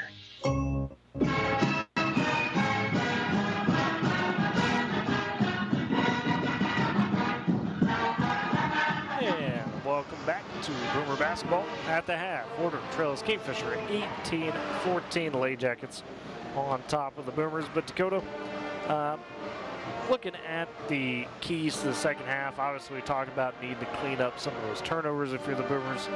That's partly due to having to adjust to Kingfisher's tight defense in the half court. Or some other things Woodward are going to have to do to be able to come out on top in the second half. I mean, they're kind of already doing it, but they're definitely going to have to double team Reagan Snyder in the paint. You know, just kind of close out on the perimeter, because they're doing a good job inside the paint defending Reagan Snyder, but when they have those open passes around the perimeter and they're able to get those three-point shots up, sooner or later, the Yellow Jackets are going to start making those. Yeah, no, that's true. But at the same point, I think that key of defending Snyder, I mean, if you got a double, triple teamer and basically say, hey, if it's going to be a shooter outside that beats us, so be it, right? You just don't want to lose to Snyder. And she's a force. I mean, Ari has those 10 tonight out of the 18, has just really controlled things offensively. And she's effective defensively. I mean, she's caused some of that havoc down low for the Boomers, and have really, I wouldn't say made them second guess, but it's been tough sledding. You know, it really has. And you can see that reflected in the score. It's also been a slower paced game, as Kingfisher not really looking to run too much without Pink Walker, Addie Matthews, Taylor Mecklenburg. Those big three out for Kingfisher tonight, as we touched on at the top of the broadcast. So either way, Dakota, if you're the Boomers, you can pull this off. You beat one of the best teams before it. Yes, you will. You know, something that the Boomers I'd like to see do is just, you know, keep feeding it to Riley Moore inside the paint. She has 6 right now. You know, she's starting to look, you know, good in transition on offensively and defensively, and just getting the ball down the court. You know, I am kind of curious to see what is going to happen with Lexi Mendel, as I know we didn't touch on this. Right before the end of the half, she did go into the girls' locker room holding her right eye. Yeah, and we'll see how that turns out. You always kind of wonder, but until we see it in the second half, we don't know, right? Don't know, so you can't really say too much about it. Right, but no, to your point on Moore, I mean, she's probably one of the few that could really match the toughness of Snyder. Not that the other girls don't try, but Moore's got that extra grit, it seems like, most of the time. So whenever you got somebody on the other end, in this case Reagan Snyder, that could really bring it, Moore sometimes would be tasked to handle that. She's done a good job thus far tonight for the Boomers. As we get ready for the second half, both teams back out on the court, getting their last few warm-up shots in. Do want to thank our great sponsors, of course, High Plains Tire, a gold sponsor of the Boomer Coaches Show, as well as Top Cat formal wear and accessories, Divine Stationery, Northwest Glass, Klein Mechanical, R5 Customer Embroidery, and Long Shots Bar and Grill, and Great Plains National Bank as well. Long Shots Bar and Grill, our Coaches Show host. Of course, we'll be at Long Shots tomorrow night from 6 to 7 with the basketball teams. Kind of get a final review, if you will, of the regular season and preview the districts and regionals ahead for both squads. Of course, districts really only decide whether you're going to be top half of the bracket to start or on the bottom half, and what breathing room you'll have. You lose, your next loss puts you out of the playoffs. You win, you get a little bit more breathing room. It's been on both sides of that in the past, and have had success on both sides. We'll see how that plays. Of course, Weatherford is who they're taking on at the regional, or at the district, excuse me, Friday night in Weatherford. So we will be there on Z92 and Boomer TV for that. As both teams get in their final huddle with their coaches, Coach Moore for the Boomers, Coach Young for Kingfisher. And still ahead, the boys game. We'll follow this. It'll be a real interesting one, as we talked about at the top of the show. As Kingfisher trying to find some wins to close the regular season. Our boys trying to keep their momentum rolling. You know, I know our boys want to get a win tonight and get a little bit of a revenge game against Kingfisher. That they do, after the loss in the Winter Classic to Kingfisher. On the girls' game, start the second half. Kingfisher has the possession, working right to left in this half, excuse me. Woodward working left to right. As on the inbounds, Friesen throws it into Slizicki. She's guarded tightly by Bindle. As Slizicki at the W goes left wing to Friesen. In the corner, finds Myers as they swing it back around. Top the key, Haney takes it. Free throw line gives to Myers. Dumps it down to cutting Friesen. Her shot underneath the rim, no good, but scoops up her own rebound. Finds Snyder, short arms it. Snyder with a third chance, that's no good as well. Friesen takes it for a fourth rebound. Gets it out to Haney. Kingfisher extends the possession as they work into Snyder in the paint. Across two Boomers, tries to put up the tough runner, and that one falls. So Snyder with the tough basket to begin the second half. And Kingfisher takes the 20-14 lead. They apply the press as Moore within the backcourt, trying to get past some defenders, looking for somebody. Has picked up the dribble, goes ahead to Mills, almost a 10-second count. Oh, a timeout taken by Coach Moore, and she's laughing because just as she took the timeout, Kaylee Mills found the leaking Lexi Mendel. Would have been an easy layup. That's just one of those, as a coach, Dakota, you can't do much about, because you got to take that timeout. But it's just one of those things that happens sometimes. Kind of a, a little bit of a head scratcher, kind of like, oh man, that just really happened. But yeah. Credit to Coach Moore and what she's been able to make out of her, adjustments out of her timeouts. And I think we're going to see another Boomer run and possibly get a tie ball game before the end of the third. Well, you're only down a couple possessions technically, with down by 6. And you're right, she's had some good looks out of the timeout in this ball game so far. As Lily Luckett on the near side will inbound for the Boomers. Dumps it into Treese, the backcourt, guarded tightly by Haney. Treese now double teamed, needs some help. Seeing pressure from Friesen, as well as Haney finds Mendel across the timeline left side. She's double teamed, it gets bumped pretty hard by Friesen. So that's the first foul of the second half, as Friesen picks up her first, and first of the quarter. Boomers on the far side, in front of their own bench. Mendel into Treese, back to Mendel, on the baseline to Moore left side. Moore double team, needs help, finds Mendel in the corner. She works back up top to Treese at the Woodward W. Over to Mendel left side, dumps it down to Moore on the baseline, sees the double team. Moore loses the handle, she's on the floor, she's got the possession, but they got called the jump ball, and the possession arrow goes to Woodward.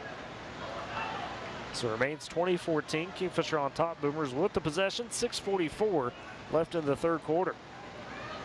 As Luckett beneath the left block on the baseline, looks inbounds for the Boomers, trying to find somebody, throws it into Moore. It's over her head, but she collects it. Backs it out to Mendel, top key, turns, drives, kicks out to Luckett, left wing for three. That's off the left side, too strong. Rebound leaks out. Fought for it's on the ground again. Myers and Treese tie up. Jump ball possession arrow goes to Kingfisher this time. So the Yellow Jackets get it off the Boomer miss. 6:32 left in the third quarter. Kingfisher on top 20-14 in this defensive battle. As the inbounds goes to Suzuki. She's picked up by Treese by Mendel in the backcourt. On the right wing to Haney. Haney dumps down to a driving Myers. Myers off the glass, puts it home. So Myers with the basket. She's got 5 to complement Snyder's 12. And Kingfisher leads 22-14. Boomers the other way. Mendel, high left wing, guarded tightly by Haney. Rolls around right side to Treese. Back to Mendel, top of the key. Again, checked by Haney. Kingfisher with a man defense to start the half. As Luckett on the right side. Goes baseline to Moore. Pass stolen away by Snyder, who stepped in front of it. Kingfisher pushes back right to left. Suzuki across the timeline. Goes high left wing to Friesen. Free throw line to Snyder. Double team. Works it back out to Handy. They swing it to Suzuki right side. On the baseline, Snyder picked up by Mills. Boomers answered with a man defense of their own. Left side, Friesen takes the pass. Goes free throw line. Snyder turns, drives, trying to get through 2 Boomer defenders. And they say a foul on Woodward. They say shots. It didn't even look like Snyder attempted to shoot, but that's what they get. Foul goes on Treese. Treese must have held the arms down was the call. That's her first of the quarter for the Boomers. As Snyder looks to push it to a 10-point lead for Kingfisher. First free throw, too strong off the back iron. So it stays at 22-14, 5:34 remaining third quarter. Second free throw upcoming for Snyder. Couple dribbles, dips and shoots. That one splashes. She splits the pair. Has 13 of the Kingfisher 23. They lead 23-14. Boomers still with the full court press. Luckett takes in the backcourt, trying to find Treese on the pass back, but it's batted out of bounds by Friesen. Boomers keep the possession. Still have to go full court as Luckett inbounds beneath the three-point line and the left block on her own end. Finds Mendel. Mendel back over to Luckett after seeing the double team. Luckett could push ahead across the timeline and does, but finds herself in the corner. Gives it to Treese. Left side to Mendel. To Cutting. Moore on the left block. She's double teamed. Has to angle it back out to Treese straight away. Takes the 3. That's off the front of the rim. Rebound secured by Kingfisher and Myers. Pushes down the left side. Myers has the numbers. Instead backs it out. Goes up to Suzuki, top of the key, steps in, takes the free throw line jumper, that rattles in. So Maddie Suzuki with 6, and they've done the brunt of the scoring between her, Myers, and Snyder. 25-14, Kingfisher on top, Boomers the other way.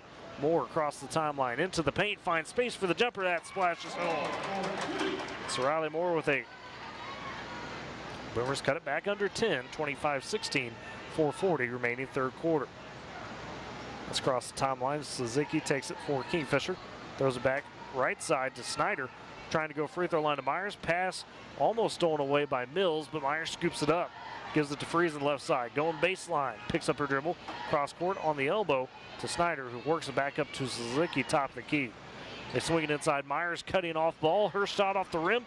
Too strong. Backside rebound by Snyder. Pokes it back up and in. Snyder with 15 for Kingfisher's lead. 27-16. Backing off the press on the Yellow Jackets. Moore takes it across timeline, but doesn't need some help. Instead, drives right side. Cutting into the elbow. Gives over to Luckett left wing. Top key to Treese. Over to Mendel. Trying to drive on Friesen. Check there. Mendel has to pick up her dribble. Looking for help. Finds Moore on the right baseline. Top of the key Treese. In the left corner, Luckett tees up the 3. That's a bit off the rim. Rebound collected on the backside by Kingfisher. As Suzuki takes it, feeds ahead to Haney. In the paint and getting run over is Abby Myers. Her and Riley Moore collide.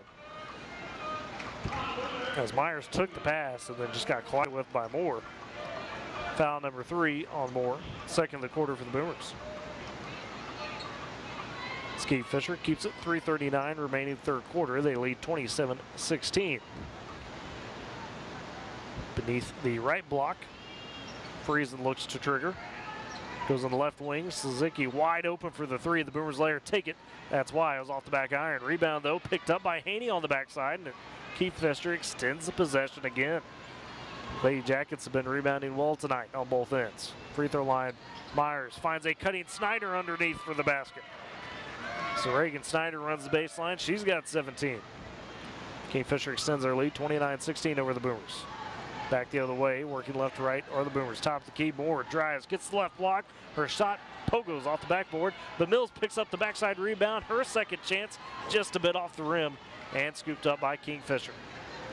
As Suzuki pushes ahead, goes to Haney. Right wing, down to Snyder on the baseline. Inside to Myers. Myers pulls up for the shots off the glass, off the rim. Rebound secured by Moore. As the Boomers take it the other way. 2:45 in the third quarter. Trailing by 13. Mendel all by herself into the paint. It's off the glass. Shot was effective, but the rebound gets tipped out to Treese. Boomers get a second chance. Treese goes right side. Plucking on the wing. She's double teamed. Needs some help. Finds Treese at the W. They swing it left corner to Mendel. Mendel pumps, drives, and she traveled trying to stop up with it. Luckett was open on the right side. That's who she was looking for. As we'll see a timeout, a full timeout taken by Coach Moore. 2:29 left, third quarter. Boomers trail 29-16. We'll step aside with them. You're listening to Boomer Basketball on Z92 and Boomer TV. A fraction of a raindrop, 3 grains of salt, at up to 100 times more potent than morphine. The tiniest amount of illegal fentanyl is all it takes to cause an overdose. Fentanyl can be mixed into heroin, cocaine, pressed pills, meth, and other drugs. It could be in your drugs, and you wouldn't be able to see it, taste it, or smell it. Learn more at cdc.gov/stop-overdose.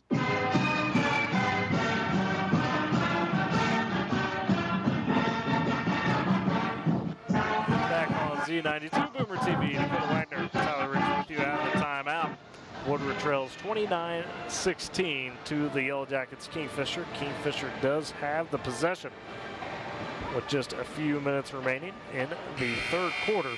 Kingfisher so far has dominated this quarter on a 9-2 run the last few minutes, and overall in the quarter have won it so far 11-2. So we'll see if the Boomers can find an answer and maybe a defensive stop or two. As Reagan Snyder has continued to play strong, her 17 leading the way for all scores. Oh. A timeout taken by Coach Taylor. Kingfisher was unsure of who had the ball at the timeout. You know, and Kingfisher's got burned a full timeout. That was a bit of an odd situation. I was about to say Boomer ball no, Kingfisher ball, and they were both unsure, and the count was rolling. I think Coach Young is not too happy on that one. Yeah, that's a little bit of a lack of, I'd say, just general awareness, right? Like, you understand you got the ball coming out of the timeout. So, you know, and the officials gave her, you know, a warning saying, hey, we're out of the timeout. And so they just laid the ball on the baseline and started the count. Yep, that's what they did. That's exactly what they did. So maybe that was kind of it, caught them off guard in that sense. Again, though, also 3 freshmen in the lineup for Kingfisher tonight as they're without Peyton Walker, Addie Matthews, and Taylor Mecklenburg. 3 big pieces. But yeah, the officials are saying, hey, let's get it playing. So for the Boomers, the 5 on the court out of the timeout. Michelle Barra, Taylor Floyd, Kaylee Mills, Jocelyn Treese, and Lexi Mendel. Floyd's seen a bit of action tonight. And Ibarra giving more a break currently. Now Kingfisher ready out of the timeout. As Friesen inbounds it to Slazicki, who walks it up the court. A high dribble, directing traffic as she gets across the timeline. This high left wing to Myers. In the corner to Friesen, down low to Snyder. Can't handle the pass. That's out of bounds. Back to the Boomers. A bit of a lob pass. Results in Snyder bobbling it and goes out of bounds. So the Boomers get a break out of the timeout, find a stop. As Treese goes high left wing to middle. Top of the key Treese, they swing it right side to Floyd. Floyd looking, gets caught up. Has good Ibarra on the elbow. Top key up to Treese. Left side to middle. Trying to find Mills, that's stolen away as Lexi takes it for Kingfisher. She checks it up, top of the key. Left wing finds Myers. Myers finds space, angles into the paint on the drive and draws the foul. Shot wayward. And they get Jocelyn Treese her second. That's third of the quarter for her. So Abby Myers to the free throw line, where she's done her damage mainly tonight with 5 points. First free throw rattles out. Remains 29-16, Woodward trailing. Minute 48 left in the third quarter. Myers looking to push it to 14 on the second free throw. It's up, and that one pops out as well. Rebound taken by Taylor Floyd as the Boomers push ahead. Floyd across the timeline on the right side. Gets all the way into the paint, trying to drive on Snyder. It's blocked. It goes right to Mills. Mills works it out to Mendel in the left corner. Top key to Treese, back up to Floyd. Floyd looking and surveying. Goes back to Treese up top. Treese has to bat the pass to herself, and it's loose, and Floyd picks it back up in the traffic, and then she loses it. Haney sips it over to Myers, and Kingfisher gets the steal. Left side, Myers goes top key to Suzuki. At the Woodward W, she's picked up by Treese. Goes Myers at the free throw line. Over in the corner to Friesen. Back to Myers, can't drive. They dump it down to Snyder on the right block. She's nearly triple teamed. Backs it out to Suzuki. Goes to Myers, top of the key. Myers again trying to drive, angled, and cut off. 55 seconds remaining in the quarter. Find Myers on the left elbow. She's triple teamed. Back out to Suzuki, right wing, left side to Haney. Haney, her pass a little loose, almost poked away by Mendel, but goes out of bounds, stays with Kingfisher. 44 seconds left in the quarter. Yellow Jackets lead the Boomers 29-16. Inbound from the scorer's table, Friesen dumps it into Suzuki. Angles across the timeline, goes left side to Myers. Myers gets a high screen, rolls around it, gets to the free throw line, pulls up for the jumper after hesitation and nails it. Myers was 7, and Kingfisher leads by 15, 31-16. Boomers the other way, Mendel top the key with 24 seconds. Finds herself on the wing, finds Mills. Mills cross court, left side to Treese, dump down to Mills in the paint, turns up for the the hook shot, and she's stuffed a little bit by Friesen. Rebound can't be controlled by Michelle Ibarra. It's back to Kingfisher. 13 seconds to go in the quarter. Riley Moore into the ball game for Kaylee Mills, and we see Bailey Nelson step in. For Jocelyn Treese. Or Jocelyn Treese, thank you. Kingfisher likely to have the final shot of the quarter, leading 31-12 as Suzuki takes it off the inbounds and working to her timeline. Goes left wing to Myers with 6, dumps it down to Snyder with 5, kicks out to Haney with 4, 2. She's trying to drive, gets at the paint, puts up the runner, and it's off the front of the glass. That's how we end the third quarter. Kingfisher on top of the Boomers 31-16. We'll step aside, come back to the final frame. You're listening to Boomer Basketball on Z92 and Boomer TV. Life never stops moving. Between the 30-minute commutes, daycare pickups, and that weekend trip to Grandma's, you're racking up the miles. What you need is a tire that can keep up, like the exceptionally long-lasting Michelin Defender tire. With an 80,000-mile warranty and the safety you expect, you can lose track of the miles and focus on what really matters, the memories made along the way. Stop in today at 2220 Main in Woodward to see your local Michelin dealer, High Plains Tire. Over the past few years, the COVID-19 pandemic has affected how we live our daily lives. Today, 1 in 5 Americans experience emotional and mental health challenges, but many of us do not understand what we are facing or how to ask for help. At the American Psychiatric Association Foundation, we work every day to eliminate stigma, combat mental illness and substance use disorders, and advance mental health. If you or someone you love needs help, you are not alone. Please visit mentallyhealthynation.org to learn more.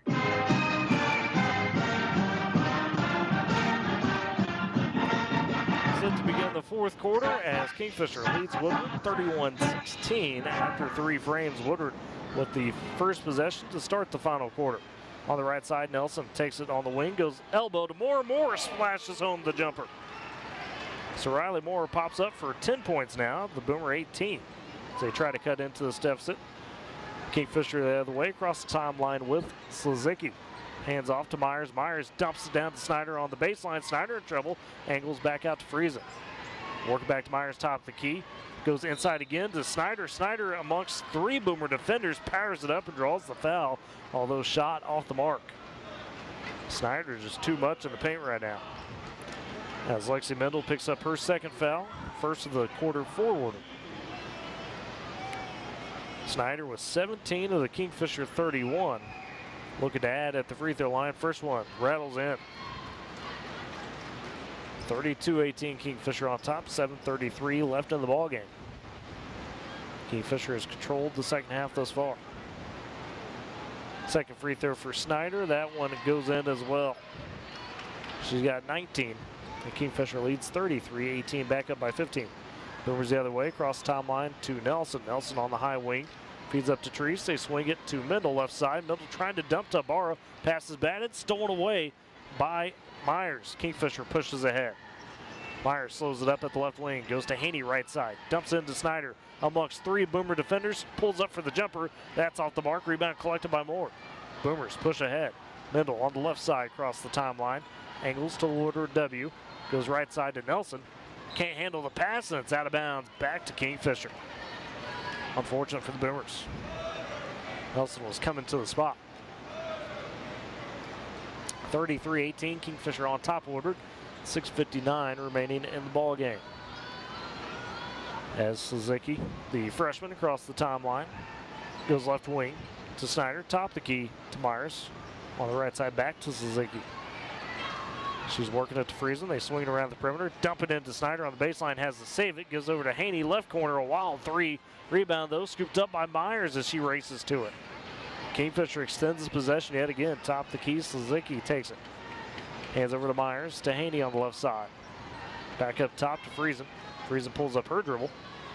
Gives way to Myers. Myers trying to angle in on a bar. Good defense. Prevents it as Friesen takes the pass on the left side.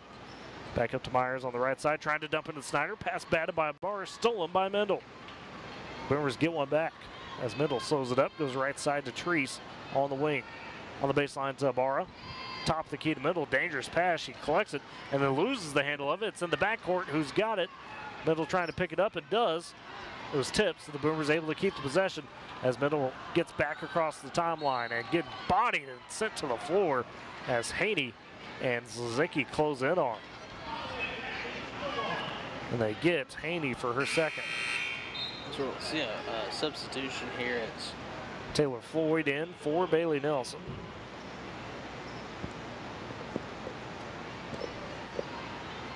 As on the near side, Floyd triggers the inbounds, goes to Mendel, high left wing. Mendel with the dribble, top the key, goes right side to Floyd, double teamed. Floyd looking, finds Moore at the free throw line. Moore turns and attacks on Snyder, draws the foul on the way up. Shot was too strong. Snyder not happy with it, thought she had clean defense. And that is only Snyder's second foul of the ball game. Second of the quarter for Kingfisher. Boomers trail 33-18, 5:43 remaining. Moore at the line trying to cut into the 15-point deficit. First free throw short off the front of the rim. Moore with 10 of the 18 for Woodward. Second free throw upcoming. Dips and shoots. That one's good. Moore splits the pair. Boomers trail 33-19. Kingfisher quickly the other way. Snyder gets across the timeline right side. Finds Haney on the wing. Up top to Suzuki. She loses the handle on the dribble. Mendel trying to save it but can't. And possession stays with Kingfisher. Mendel almost got to it, just couldn't quite. On the near side, Friesen near the timeline inbounds to Suzuki in the backcourt. Guarded tightly by Floyd with 5:28 remaining. Her pass wild, stolen away by Moore. Boomers have the numbers the other way. And Moore, is it an offensive foul or is it a defensive foul? Ooh, we thought for a moment that Moore was going to get called as her and Suzuki collided. They get Suzuki for her second.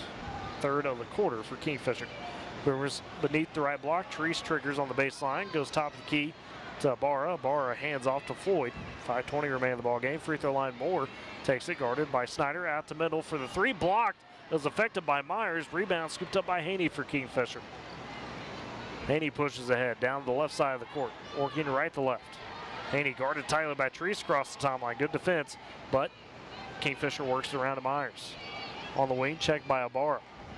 Myers with the dribble, looking to angle in, gets to the free throw line. So has the dribble, but backs it out, goes cross court left side to Suzuki. Kicks it back over to Myers. Pumps, drives, no, they say she traveled. So the Boomers force the turnover. 4:49 remain in the ball game, but time working against them as they trail 33-19. Floyd on the inbounds pass, gives it to Treese. Sends it top the key to Moore. Right side, Mendel takes it, pumps, drives, pulls up for the mid-range jumper. Nothing but net for Lexi Mendel. She's got 5. Boomers work it to a 12-point disadvantage, 33-21. Kingfisher breaks press to Haney on the right block, lets Moore blow by her, and gets the layup. Veteran move from the freshman. That's her first basket of the ball game. 35-21, Kingfisher on top. Boomers back the other way. Mendel again for the long two, and it's off the front of the rim. Rebound scooped up by Kingfisher as Slizicki takes across the timeline. In the left corner, Friesen goes up top to Haney, over to Myers on the wing. Back to Slizicki on the right side, into Snyder. She's quadruple team. They're working back up to Myers. Boomers make sure to get back and cover the shooter. Potential shooter, I should say. On the right wing, Slizicki's pass, batted, stolen by Mendel. Mendel racing ahead, one-on-one through traffic, has to put up the shot, and fouled on the way up. The shot was wild. But Lexi Mendel with the steal, and now free throws. They tag Maddie Slizicki for her fourth of the quarter for Kingfisher. One more, the Boomers have the bonus the rest of the way. Mendel at the line with 5 points. First free throw too strong, bounces out. Mendel tees up for his second free throw, a couple dribbles, dips and shoots. That one off the mark as well. Rebound picked up by Haney for Kingfisher. They find Snyder across the timeline to Myers. Guarded tightly by Mendel on the right side. As Slizicki takes it, picked up by Floyd at the Woodward W. She's looking to angle in, gets a high screen from Snyder. Finds Myers. They work at baseline to Friesen on the drive. Friesen's shot off the glass and sticks off the front of the rim. We've got a timeout here by the Yellow Jackets. Friesen with 3, and Kingfisher leads 37-21, 3:16 to go in the ball game. Timeout taken by Kingfisher. We'll step aside with them. It's a full. You're listening to Boomer Basketball on Z92.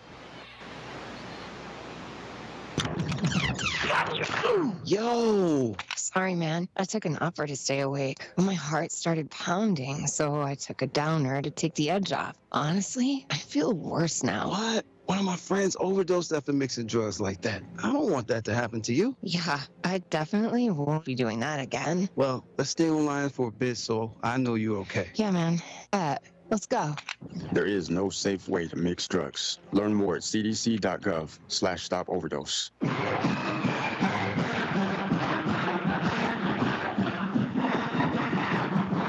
Back at Boomer Fieldhouse, Dakota Wagner and Tyler Riggs with you as Kingfisher leads Woodward 37-21 with just over 3 minutes to go in the ball game. As we're about wrapped up with the timeout, both teams deep in their huddles. Boomers trying to find a way back in, but again, time working against them with 3:16 remaining in the ball game. As the 5 for Woodward out of the timeout. Taylor Floyd, Lexi Mendel, Jocelyn Treese, Riley Moore, and Kaylee Mills. So Michelle Barra steps out. Boomers with the possession as Treese takes the inbounds pass from Mendel. Goes left to right in front of us. Excuse me, that's Floyd. Dumps down to Moore on the right block. Kicks it out to Floyd, top of the key. On the elbow, finds a cutting Moore. Moore off the glass for the layup. Again, the Boomers succeed out of the timeout. That's Moore with 13 of the 23 for Woodward. Kingfisher back the other way. Slizicki breaks the bit of pressure, gets across the timeline now at the Woodward W. Floyd on her, goes high left wing to Myers. Looks like Kingfisher going to try to play some high corners and be patient on this possession, knowing the clock is with them. Slizicki top the key, goes right side to Haney. Haney back up top to Slizicki. Her pass batted, intended for Myers, but Myers collects. Again, Kingfisher just working around the perimeter, leading 37-23, 2:25 remaining in the ball game. Haney top key, dumping it to Snyder, double teamed underneath, and they say foul all the way up. And Reagan Snyder to the line again. We get Kaylee Mills for her first, team second. Snyder with 19 points in the ball game of the Kingfisher 37, looking to break 20 at the line. First free throw, that's number net. So Snyder with 20. Kingfisher back on top by 15. Second free throw on the way for Snyder. That one splashes as well. She's got 21 as the Boomers take it back. 2:15 left in the ball game. Right side, Floyd on the wing. On the baseline to Mills, top of the key. Finds Mendel. Mendel drives to the free throw line, pulls up for the jumper. It's off the left side of the rim. Scooped up on the backside by Moore, who pokes it off the glass. Riley Moore with 15. She ain't giving up in this one. 2 minutes to go. Boomers trail 39-25. Presses on. Zaleski breaks it ahead to Myers on the left wing. Myers picks up the dribble, guarded tightly by Middle, needs help. Finds Snyder near the Woodward W, high left side. Snyder picked up by Mills. Snyder angles in on the drive to the paint, kicks out to Myers. Kingfisher resets with a minute 40 to go in the ballgame, trying to work the clock. Extended possession, right side. Goes to Friesen, up top to Myers. Boomers trying to intercept the pass. As Middle guarding Tiley on the right side. Friesen takes it, dumps it into Snyder. Snyder's shot too strong. Picked up on the backside by Floyd for the Boomers. Pushes ahead to Middle. Woodward having to work quick, trailing 39-25, minute 15 to go in the ballgame. Middle kicks left wing to Floyd. Top the key to Treese. Back over to Middle right side. Trying to go to the paint to Moore. Pass stolen away as Haney steps in front. Kingfisher takes it back with a minute 5 left of the ballgame. Slick. Zalzicki takes the handoff. Goes left side to Myers. In the corner to Friesen. Kingfisher again working the perimeter, and fouled is Haney by Treese on the left wing.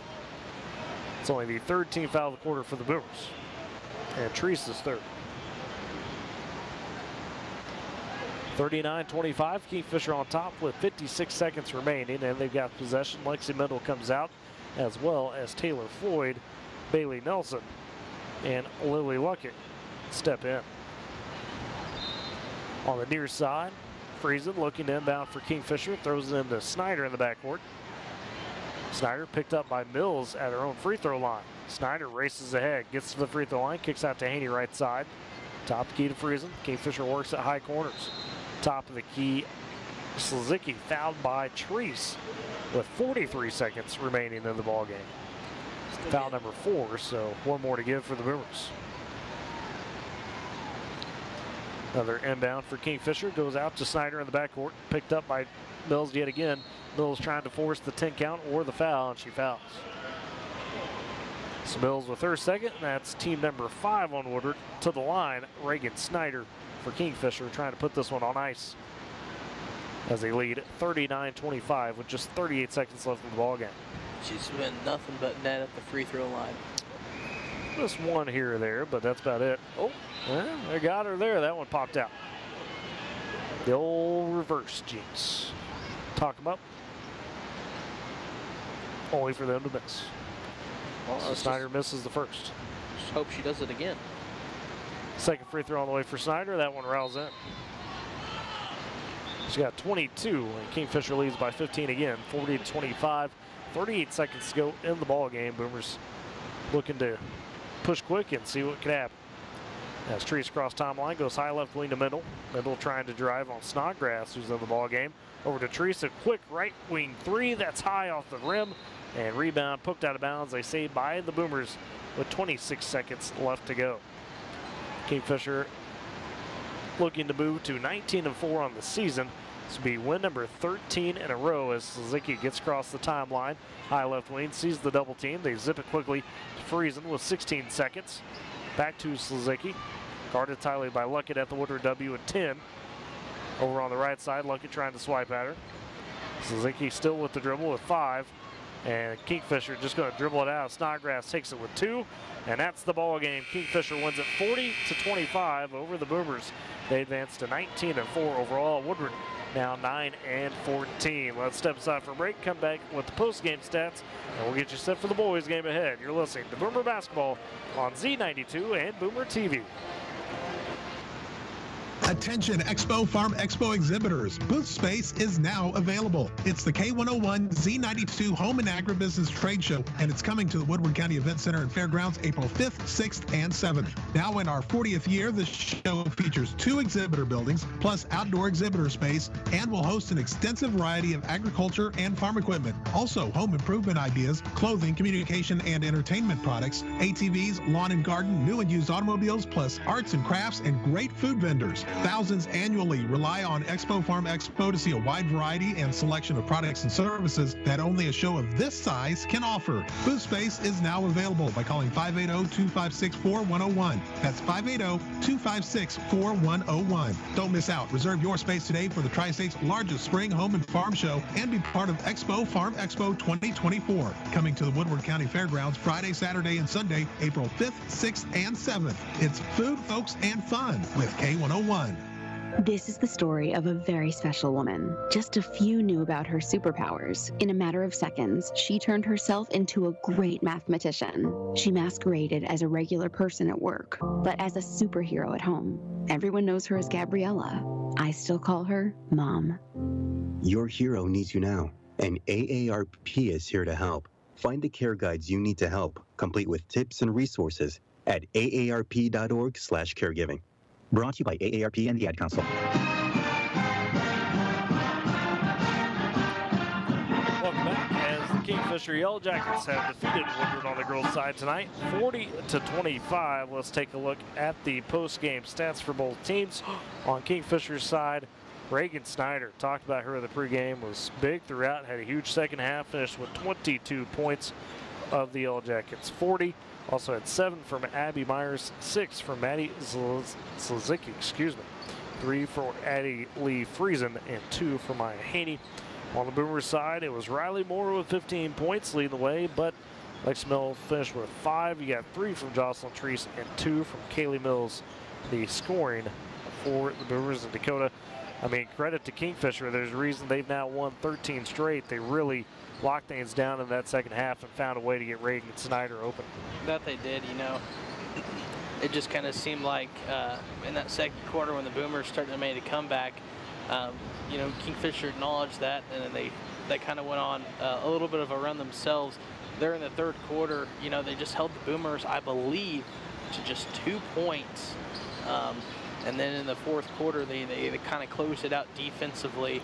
And so just it was a good, you know, good try there for the Boomers. Just unfortunately couldn't get it done despite them not having 3 of their starters. They put on quite the performance tonight. Well, and this is a deep Kingfisher team and a good program. We talked about on the girls' side, been very successful over the last few years and beyond, and have really been able to develop talent well, and they showed that tonight. Those 3 freshmen did play well in terms of Haney, Zlazicki, as well as Friesen.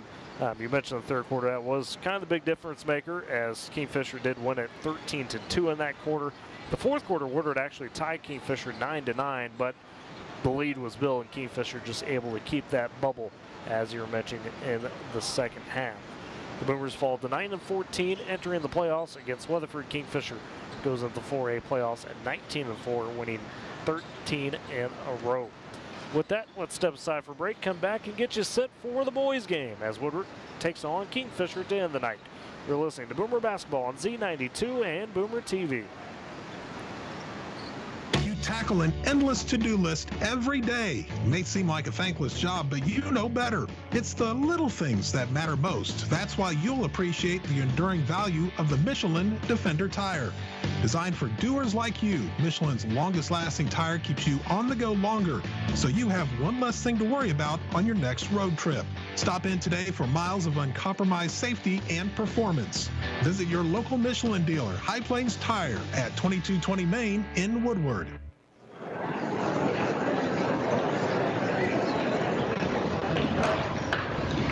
Where do my friends and other students find their voice? We find our voice through the performing arts, along with millions of other high school students. By expressing yourself in a role on stage, through an instrument, or at the debate podium, the performing arts give us freedom to find ourselves, to find our place. The stage is where I can play, perform, and compete with my friends. Performing arts at your school is where creativity meets courage. Encourage the students in your life to find their voice through the performing arts. This message presented by the NFHS, where we encourage all students to play, perform, and compete together.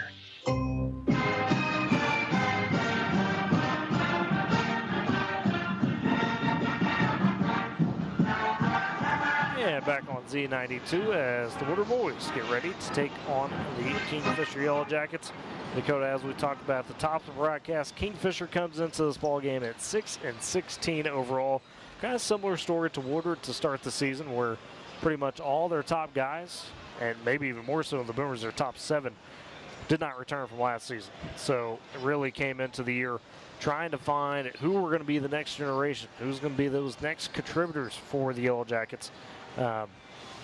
And, you know, the answer, I guess you could say so far, has been Cameron Gillis. That's been the guy.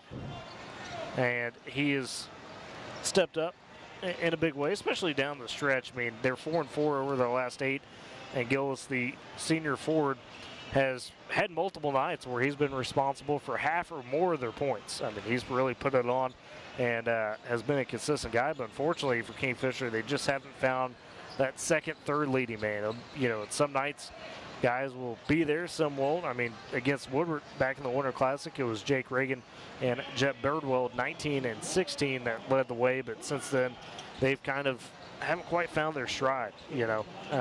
That being said, this is a Kingfisher team that has continued to improve over the season. We talked about the 4-4 mark over the last 8 games. They've found a bit more consistency, had some close losses in that stretch, and have really overall been a competitive bunch. It just hasn't quite resulted in the wins they were looking for. And we'll see how the Boomers challenge them tonight on the Woodward side. Of course, Friday night, senior night, defeated Duncan 77-63. The Boomers have now won 3 of their last 4. Should they win tonight, that's 4 of their last 5 heading into the playoffs. Unfortunately, the bad news is you do start with 4A's number 1 in Weatherford. That being said, though, even if you lose, you're not done. You've got a regional to look forward to and could make some noise within that. And Dakota, for these Woodward boys, I mean, how do they keep this momentum rolling? What do they got to do to make sure that you at least finish the regular season strong tonight? Well, you just kind of, you know, just keep on doing what you're doing. You've won, did you say 3 of their last 4 games? So, you know, you're on a good path, and you faced this team before at home, you know, and you mentioned it. Unfortunately, you lost to them in the Winter Classic, but, you know, now is a shot to get a little bit of that redemption.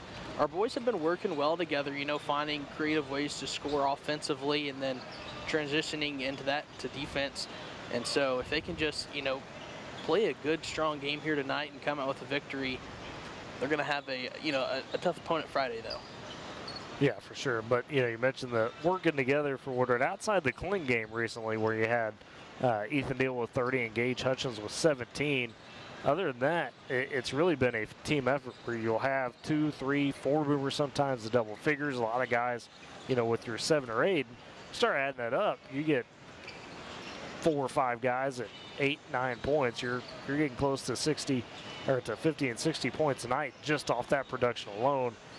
We're really starting to see some guys, you know, blossom and flourish. Obviously, Connor Price continues to be strong. Ethan Neal has been a great senior this year for the squad. Carter Reed could be a totem setter. You know, Connor Sunderland down low has had his moments, Dakota. But you look at the Kingfisher side of things, and with them improving as well, these two teams are vastly different than what they were at the beginning of the season in the Winter Classic. Well, you take a look at the last time they faced, and, you know, you mentioned some of those Boomers that have starting to blossom and get their shots to fall. I don't think we had Gage Hutchins on the court when we played this team, you know, as well as getting, you know, into the rhythm of just basketball itself. And so, you know, the way these guys have progressed and the way that Coach Gaines has, you know, put some trust into some of these Boomers, as well as Aaron Laredo. You know, I don't think we saw him. You're now getting a glimpse of him. So just, you know, what she's done throughout the season to get this Boomer team prepared for the postseason just amazes me. Definitely does, as they're starting to come together and, you know, just finding some of those wins down the stretch. That's the big deal. Build that confidence. With that said, got about 5 minutes or so before we get this one underway. So let's step aside for a final break and come back and get you to the Woodward Boomers taking on the Kingfisher Yellow Jackets on the boys' side to close the night. You're listening to Boomer Basketball on Z92 and Boomer TV. Girls and boys in poverty around the world are dreaming of a better life, filled with dance, art, music, and knowledge. They dream of a brighter future with enough nutritious food to eat, a chance to learn and grow, to get an education, escape poverty, and do incredible things. Today, thanks to Children International and friends like you, such dreams are coming true.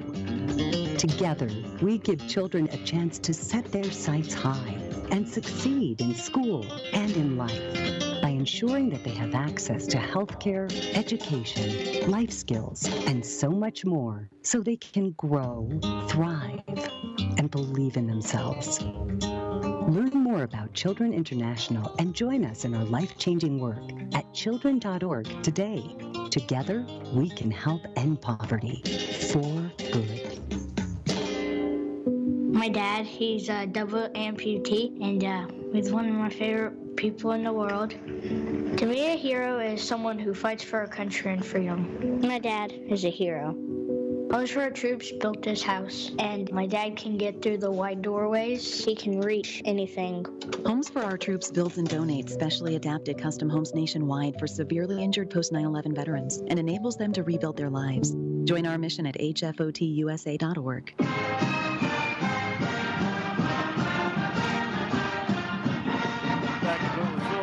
As Wood gets set to take on Kingfisher. Got about 3 minutes or so before we get this one underway. Before we get to a couple final keys, do want to thank High Plains Sour Gold sponsor of the Boomer Coaches Show, Top Cat Formal Wear and Accessories, Divine Stationery, Great Plains National Bank, Northwest Class, Klein Mechanical, R5 Custom Embroidery, and Long Shots Barn Grill. Wiz, our Coaches Show hosts, could not do it without them. And Dakota, looking at that Kingfisher lineup again, you know, the one thing that sticks out about them, despite kind of that, I would say, lack of experience at this point as they played this season, but coming into the season with some of that lack of togetherness, if you will, that chance to play together, they do bring some decent athletes. When we talk about Jake Reagan, Jet Birdwell, just a sophomore. That's a guy that, you know, going forward, once those seniors of Coleman, Gillis, as well as Reagan graduate, Birdwell is going to be a guy that you look to say, okay, you know, it's your show, if you will, after it. Carter Kitchens, another good player in this lineup. We know Caden Kitchens was a great player for Kingfisher the last few years. So with those guys building that confidence, how do you keep that in check if you're Woodard? I mean, those guys are obviously going to be playing probably with a lot more pep in their step, if you will, than maybe the first time we saw them. Oh, you know, they're definitely going to bring it, but, you know, they have a lot of size in them. You know, they may not have, you know, the wideness and, you know, the big muscular body, but they have, you know, the tallness and they have the lengthy arms where they can finish around the rim. So we're just going to have to, you know, bring it to them and kind of set the tone for this game. You know, I know the first time we played them, we had trouble setting the tone and, you know, just communicating on the court. I feel like we have, you know, done a much better job throughout the season. So if we communicate and just kind of set the tone early on, I think we'll be able to take these guys down with confidence. No, I think you're right. Now, you know, you mentioned the communication side of that. That is a big change we've seen in this team. And that's just guys getting more comfortable with each other. Some guys get more vocal, realizing that that's been needed. You know, we point to a guy like Connor Price. That's one of his strong suits. I mean, as a point guard, he's really enveloped that role of saying, okay, I'm going to lead things not only from, you know, just on the court, put the passes where they need to be, but just vocal side. He's not afraid to be vocal. You need that out there if you are the Boomers. Woodard, of course, similar to the girls, wearing the home white uniforms in this one with the kind of mosaic black and white pattern on the pants, as well as around the shoulders. Got some gold trimming on the shoulders with the gold numbers and text trimmed in black for the Boomers. Kingfisher, similar to the girls, wearing the deep navy for the road uniforms, trimmed in gold on both the jerseys and the shorts. As far as the number and text, the gold as well. For the Boomers, the starting lineup tonight, or actually, let's get the starting lineups for Kingfisher first. Did a little reverse, I guess you could say, earlier. Coleman Gillis, we mentioned, the senior. The number 10, the sophomore, Kason Blair. Number 21, Carter Kitchens. As well as number 22, Jake Reagan, and number 24, Jet Birdwell, the 5 for Kingfisher. And for the Woodward Boomers tonight, be the same starting lineup that was seen through the back half of the season, where we've got Ethan Neal, Carter Reed, Connor Price, Connor Sunderland, and Ben Cheap, the starting five. No surprises that there's no change in the lineup tonight. As for Kingfisher, in case you missed it once again, Coleman Gillis, also seeing Carter Kitchens, Kason Blair, Jake Reagan, and Jet Birdwell, the five. Kason Blair, kind of the newer face of the starting lineup over the back half of the season, the sophomore guard. Boomers go right to left in the first half. Kingfisher goes left to right in front of us, tipping off. Ethan Neal will square up with the tall man himself of Coleman Gillis, the senior. So senior versus senior for the tip. Officials are set, scorers tables ready to go. Players as well lined up for it. 8 minutes on the clock as Neal and Coleman sit for the tip. There's the whistle, ball in the air, tip won by the Boomers as Gillis tapped it to Sunderland actually. Handoff taken by Connor Price, top of the key, runs over to Cheap on the right wing. Cheap poked at and it's knocked out of bounds. Kason Blair, tough defense on Cheap. In front of the Kingfisher bench, Reed inbounds it. They swing it to Sunderland on the right side. Baseline gets to Cheap. Cheap guarded tightly by Birdwell. Looking inside to Sunderland, double team. Goes up and under, he found a triple team, but Neal collects it as Sunderland lost it. Goes off the glass and it rolls in. Good footwork there by Ethan Neal. Let a man bowl by him. Boomers take the first lead, 30 seconds into the ball game, 2-0. Kingfisher working left to right, seeing the full press for the Boomers. In the backcourt, it's Kitchens, flips ahead on the baseline, up and under for the layup. It is Jet Birdwell. Jet Birdwell with the first bucket for Kingfisher. 2-all. Boomers the other way quickly. Carter Reed with the jumper on the right baseline. That's a bit strong. Rebound collected by Kingfisher as they push ahead. Kitchens takes it on the right side, hands it off to Blair. Blair looking to work on Price. Dumps inside, found an open man, and Gillis. Gillis just kept working, and he found the bucket. He's got two. Kingfisher up 4-2. Boomers the other way. Cheap on the right baseline. Spin move by Price in the paint. Puts it up, and it just rims out. Good move to get open. Excuse me, by Sunderland, not Price. Goodness. Big man Sunderland worked inside, but couldn't find the basket. Kingfisher takes it back. Top of the key. Gillis swings it to Blair. Blair gets the high screen, doesn't use it. As they work it on the left side, back to Gillis. Top of the key, taking his Birdwell, steps back, takes the three on Ben Cheap. It's off the left side of the rim, tipped out. Kingfisher keeps possession as Gillis tipped it out to Kitchens. Work at the Blair on the right side, picked up by Price. Boomers in the man defense as usual. Left side Kitchens just bounces it softly to Reagan. Reagan inside. They get away with the steal to the Boomers as Price comes up with it. To Reed left side, back to Price. Up top to Reed as he'll reset the offense. Boomers trail 4-2, 5:55 remaining first quarter. Cheap on the right side, dumps into cutting Ethan Neal off the glass. Neal with all 4 points for the Boomers thus far, and we're all tied up yet again. Presses on as looking to break it is Kitchens. Across the timeline it does. Goes to Blair high side. Back up to Kitchens. Over left wing to Gillis. Gillis with the soft dribble. Feeds over to Birdwell on the wing. They work it over to Blair right side. Picked up by Price. Kingfisher being patient. 5:20 to go in the first quarter. All tied up at 4. Gillis gets a high screen. Shakes Neal. Runs into Sunderland. His jumper a little short. Gets a second chance though off the glass and in. So Coleman Gillis with 4 points of the Kingfisher 6. Boomers the other way. Price high right side. Hands off to Cheap. Cheap poked out again by Blair. And it's out of bounds. Stays with Woodward. See a quick substitution here as Gage Hutchins will check in for Ben Cheap.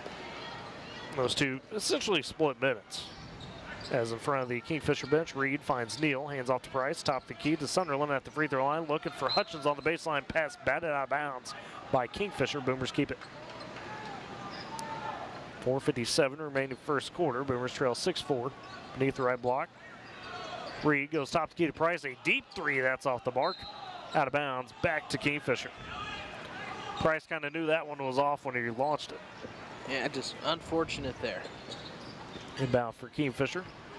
Goes to Kitchens. Kitchens across timeline, races into the right block, feeds back out. They find Blair on the right wing. Works over to Gillis, left side. They find Birdwell on the wing beside him. Reagan gets poked out by Sunderland as he takes the pass. Top of the key, trying to hand off to Gillis. Or excuse me, Kitchens high right side. Kitchens with the dribble, goes over to Blair on the left. Top of the key, finds Reagan, and they tag Sunderland with being too aggressive. That's the first foul of the ball game. Connor Sunderland at the top of the key on Reagan. 4:25 remaining first quarter. Woodward trails 6-4. Kingfisher with the possession. Gillis on the near side, inbounds, top of the key to Reagan, hands off to Kitchens, cross court left side to Birdwell. On the baseline finds Reagan underneath, guarded by two Boomers defenders. First shot off the mark, but somehow powers up the second chance. So Reagan with his first basket. Kingfisher on top 8-4. Boomers the other way on the right elbow. Reed goes to Neal, top of the key Sunderland. Left side to Price. Price gets a high screen, gets into the paint, goes baseline to Hutchins underneath for a layup, but the follow through rolls in for Connor Sunderland. So Hutchins couldn't get it to go initially, but Sunderland with the follow. 8-6, Boomers trail by 2. 3:45 remaining first quarter. Kingfisher the other way. High left wing, Gillis takes it. Feeds up top to Kitchens, guarded by Reed. Kitchens trying to drive on the right side, gets angled off as he has to work it back out. So has the dribble now, picks it up, goes free throw line to Reagan, and again they get Connor Sunderland for being too aggressive at the free throw line on the entry pass, his second. We see Aaron Laredo pop off the bench and gives way to the big man. Tough break for Sunderland. 3:33 remaining first quarter. Kingfisher on top 8-6 with possession. Inbounds on the baseline, goes to Kitchens, or excuse me, the Birdwell in the right corner. This one gets to Gillis, left wing for three. That's off the side of the rim. Rebound scooped up by Birdwell. Puts up on the second chance. That's well strong. Third rebound taken, this time by Gillis, but the Boomers come up with it on the Gillis miss. As Reed takes the pass ahead, top of the key, hands off to Hutchins. Hutchins, the floater over three defenders off the front of the rim, scooped up by Kingfisher as Gillis takes control for the Yellow Jackets. 3 minutes remaining in the first quarter. Racing ahead is Kitchens down into the paint off the glass over Laredo. Tough drive. Carter Kitchens with his first basket. 10-6. Kingfisher on top. Boomers the other way, and a whistle on a foul as Connor Price was getting past Gillis. Oh no, excuse me, Blair. They call Blair for the foul. His first of the quarter for Kingfisher. 2:54 remaining. As Boomers have possession, trailing 10-6. Left wing, Hutchins takes it, gives to Reed. Reed trying to go baseline, cut off, finds Hutchins in the paint. The floater again short, but Hutchins with his own rebound puts it back up and in.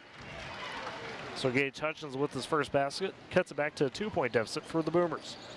Again, Kingfisher breaking the press across the timeline. Kitchens swings it to Gillis, top of the key, 2:30 remaining in the quarter. On the right side, Birdwell takes it, picked up by Neal. Swings up top to Reagan, left side, back over to Gillis. Top of the key to Blair. They're working inside of Reagan. He's double teamed on the left block, has to kick out. Birdwell on the right side. In the corner, he'll take the three, and that's off the mark. Rebound scooped up by Reagan on the left block. Reagan with the second chance, trying to power up. They say he traveled. Great defense from Ethan Neal. Ethan Neal had a hand on the ball already, ready to swat it away. So Reagan pulled it back down and went low instead of trying to go back up. Boomers back the other way, a chance to tie or take the lead. With 2 minutes remaining in the first quarter, Price top of the key, feeds to Reed. Reed looking back to Price, right side, to Laredo near the corner. Back up to Price, calling out the play.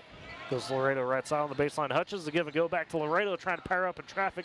Shots affected by Birdwell, and then they say a travel violation on Kingfisher as Reagan had scooped up the rebound and fell. So the Boomers keep possession that way. 1:46 remaining in the quarter. They trail 8-10. Reed beneath the right block on the baseline, triggering for the Boomers. Goes right wing to Hutchins, in the corner back to Reed. Thought about it, now drives into the paint, hop step, pulls up for the jumper, and it's swatted by Reagan. Rebound scooped up by Blair. Kingfisher all in it in the paint. Back the other way, Kitchens with the dribble top the key, checked by Reed. In the corner, Gillis open for the three, it pops out, rebound, fought for, scooped up by the Boomers. No, Reed had it for a moment and gets it to Laredo. So the Boomers do take it. Laredo across the timeline nearly in the backcourt to Neal. Hands back to Reed. In the corner, Price thought about it. Instead goes baseline to Hutchins. Hutchins double team trying to work through it. Ball's on the ground. He's almost tied up. still needing some help, and Gillis just all over him, finds a way to steal it. Feeds ahead to Birdwell. Birdwell stops, pops for the jumper on the right block, and nails it. Birdwell with 4 points. Kingfisher leads 12-8, minute to go in the first quarter. A timeout taken by Woodward. We'll take it with him. You're listening to Boomer Basketball on Z92 and Boomer TV. Dear VetTix, thank you for a great experience and for your support of the military and veterans. Thank you so much, VetTix. Our family has gone through a lot the last few years, and this gave us a nice break. Every empty seat at a concert game or a special event is a missed opportunity to say thank you to a veteran. Give your extra tickets to VetTix. Give something to those who gave. For more information on how you can make a difference, go to vettix.org.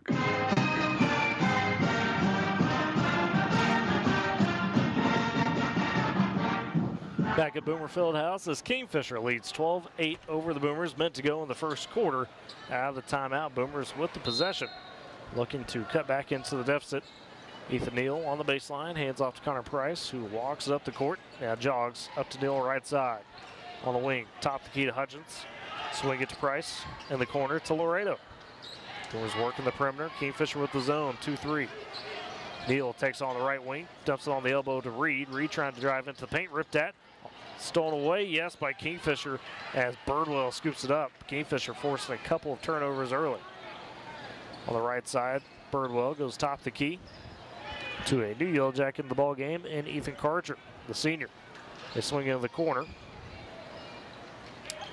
Now top the key looking for Birdwell, stolen away by Hutchins for the layup the other way. Too strong.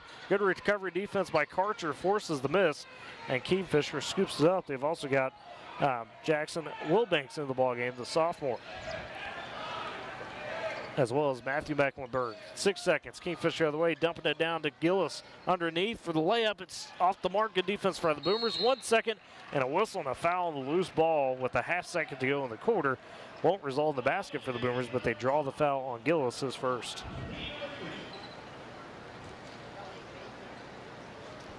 As 12-8.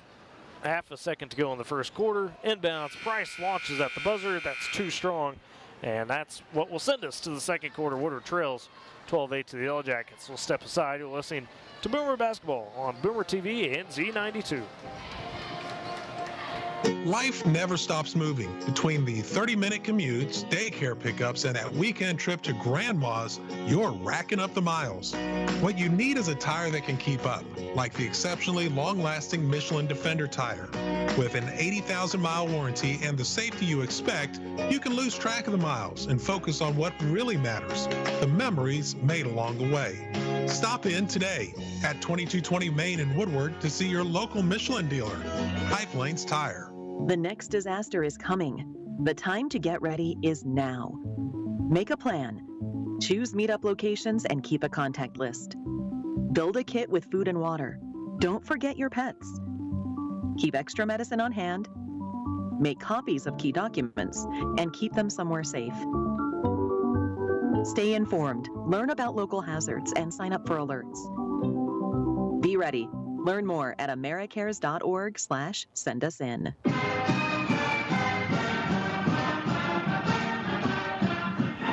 Back to begin the second quarter. Kingfisher on top of the Boomers, 12-8 after the first frame. As the Yellow Jacket defense, similar to the girls, very tight in that first quarter. Kingfisher begins with the ball to start the second quarter on the inbounds. Wilbanks throws it up top. Over to Mecklenburg as they work it around on the baseline, and the pass too strong, intended for Wilbanks from the left side by Reagan. And it's out of bounds, back to Woodward to begin the second quarter. Price jogs it up across the timeline, goes high right wing to Neal. Back up to Price, top of the key. Him and Neal playing a little catch as Price mishandles the pass but collects at the Woodward W. In the corner, finds Hutch's right side. Price on the wing again, checked by Blair. Top of the key goes to Reed. Kingfisher with a man defense now. The Boomers working inside to Hutchins. Hutchins is a little fader, can't get it. Rebound scooped up by Reed, kicks it out to Price. Boomers reset. Reed takes in the right corner, turns, drives the runner. That's too strong off the back iron. Rebound scooped up by Mecklenburg as Kingfisher pushes ahead. He's poked at from behind by Laredo. Knocked out of bounds. Ball stays with Kingfisher. 7:13 remaining in the first half. That was a good track down there by Aaron Laredo. 12-8. Kingfisher on top of the Boomers.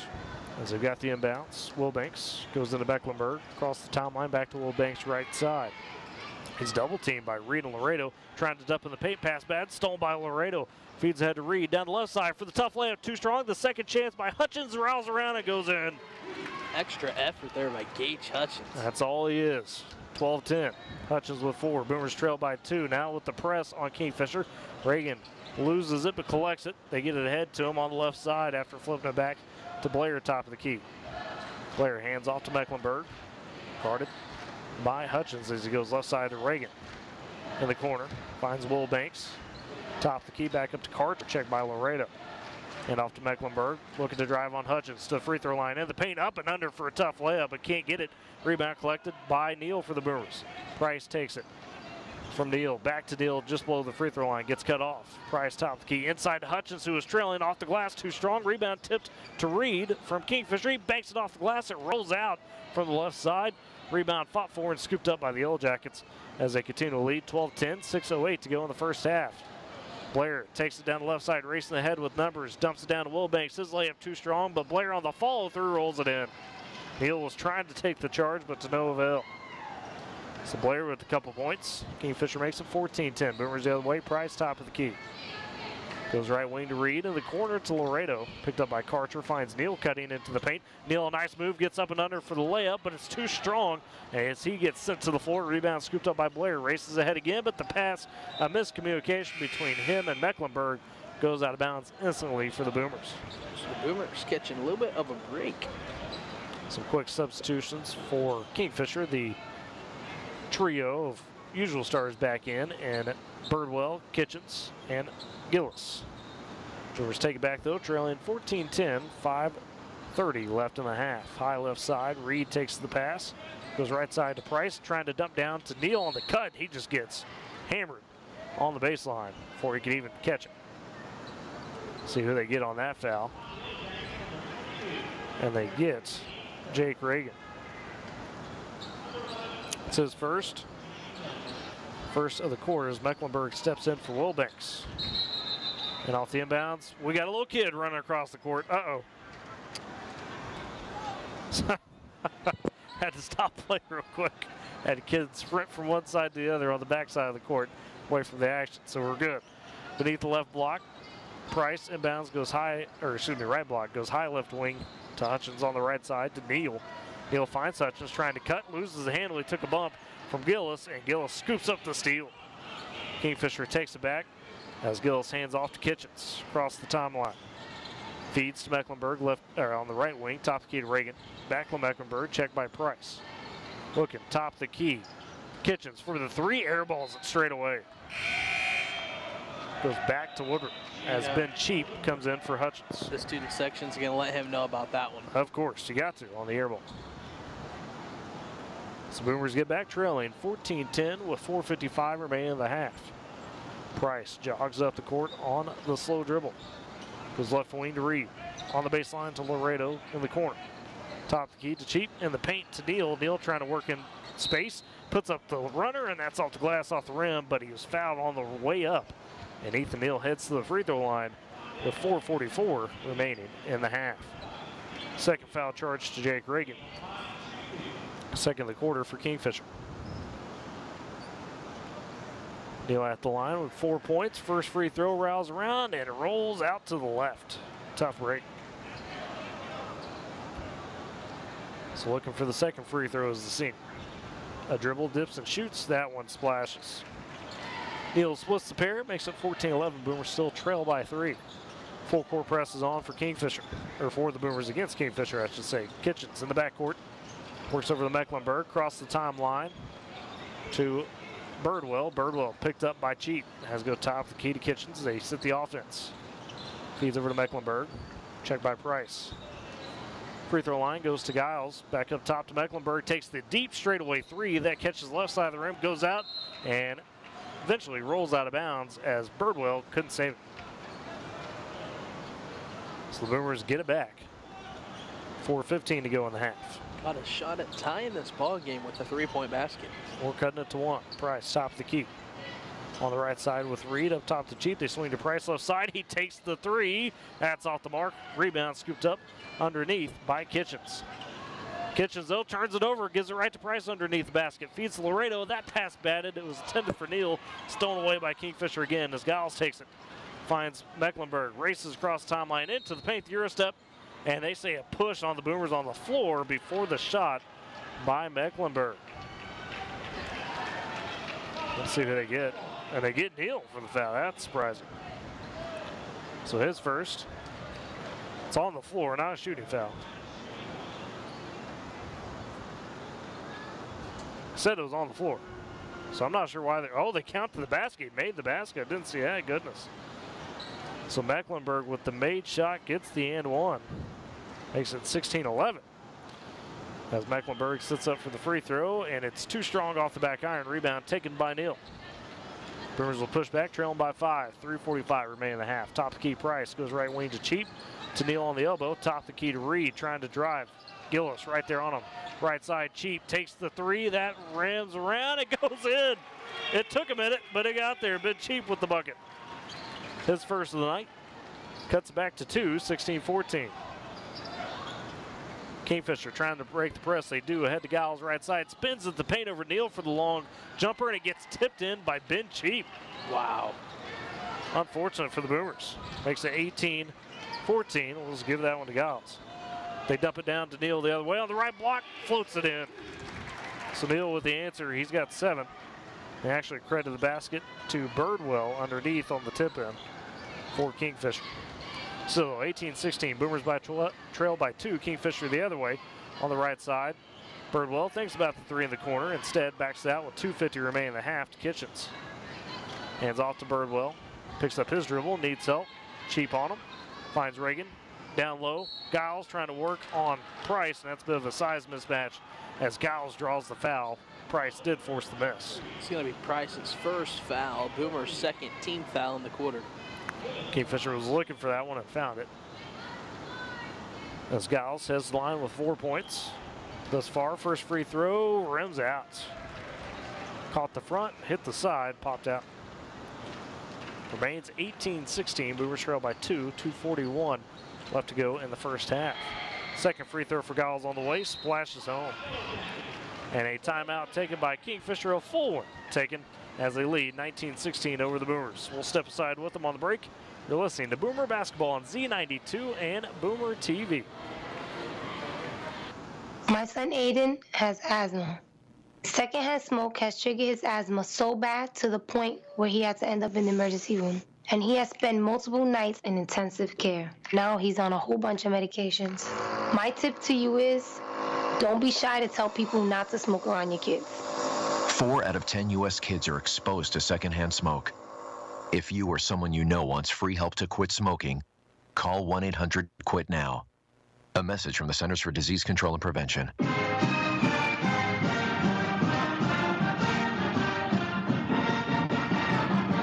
Back at Boomer Fieldhouse, Dakota Widener and Tyler Riggs with you as Kingfisher on top of the Boomers, 19-16.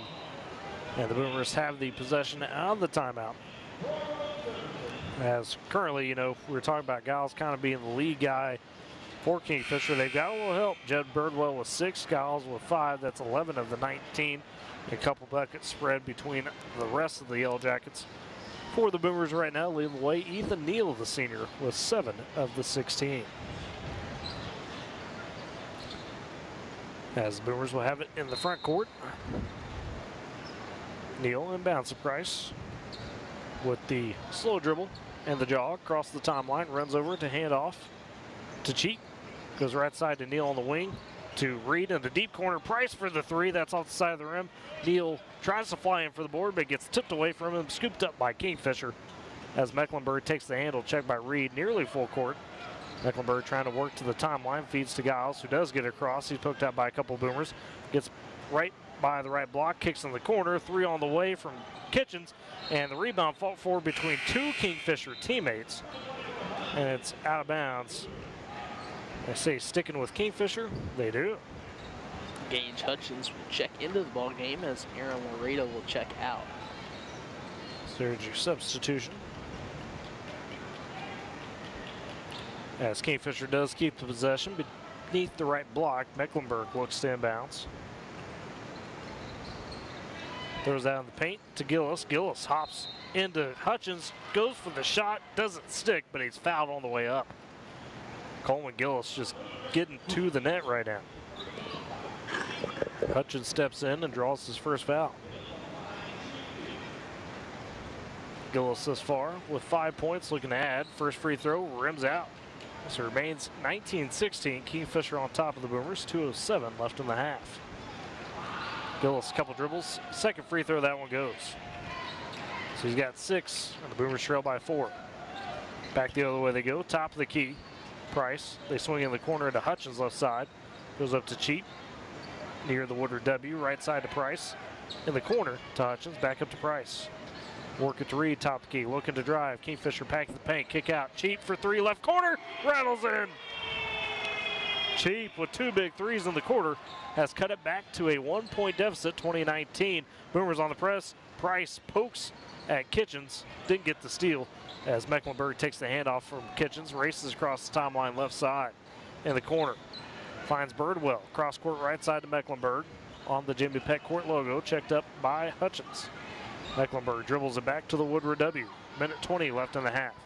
Goes free throw line to Reagan. Reagan scanning, dumps down to Giles in the paint over Hutchins for the bucket. Giles get to a spot right now deep near the basket. He's got 8. 22-19. Boomers trailing. Price has to take it high right wing. Kicks it left side to Hutchins. Touch pass to Neal on the block. Out to Price, top of the key in the corner. Cheap launches another 3, and that's too strong. Rebound scooped up by Hutchins, but he loses the handle, and Kitchens comes up with it for Kingfisher. Hands off to Mecklenburg, across the timeline, goes high right wing to Kitchens. Double teamed hard by Price, and Reed feeds way to Reagan. 38 seconds left in the half. Kitchens right side goes to Reagan, top of the key, works around traffic in the corner. Birdwell open for the 3, it's too strong.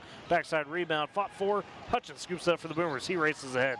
Goes left wing to Reed. Reed pumps the 3, drives baseline. Nice up and under for Reed, flips it home. Carter Reed with his first basket of the half. Comes with 19 seconds remaining in the half. Boomers trail 22-21. Kingfisher breaking the press. Kitchens flips ahead to Mecklenburg left side. He traveled with it with 9 seconds.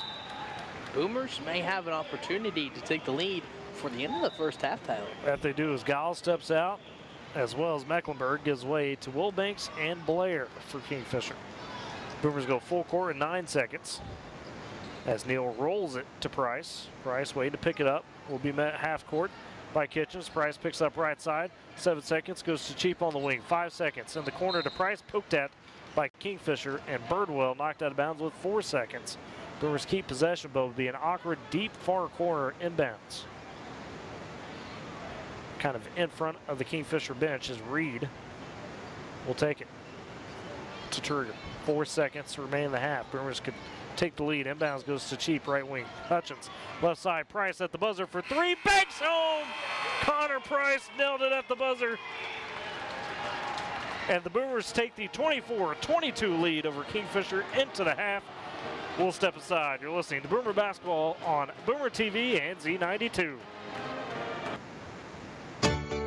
Need to pay the babysitter, but don't have enough cash? Use Zelle, located in the Bank 7 mobility app, to send money from your account to someone else's within minutes. With an email address or phone number, you can directly pay anyone you trust.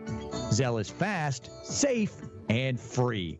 Visit bank7.com for more details. Data rates and transfer limits may apply. Member FDIC. Attention Expo Farm Expo exhibitors. Booth space is now available. It's the K101 Z92 Home and Agribusiness Trade Show, and it's coming to the Woodward County Event Center and Fairgrounds April 5th, 6th, and 7th.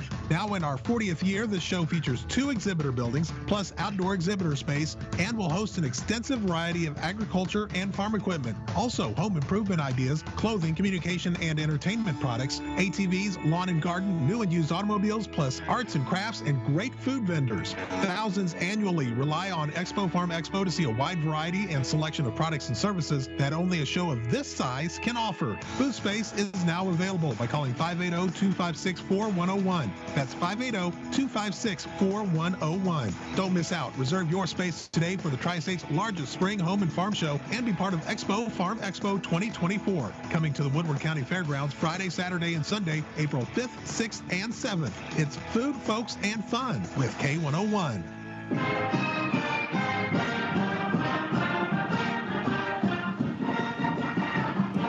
Back at the half as Woodward leads Kingfisher 24-22 at the break. Let's look at the halftime stats for both teams as we're doing the Boo-Hoo Buddy Toss real quick, I believe. We're getting ready to do the Boo-Hoo Buddy Toss. Had one enter the floor, I think, a little early. Oh, it's Cooper Tall trying to toss out there.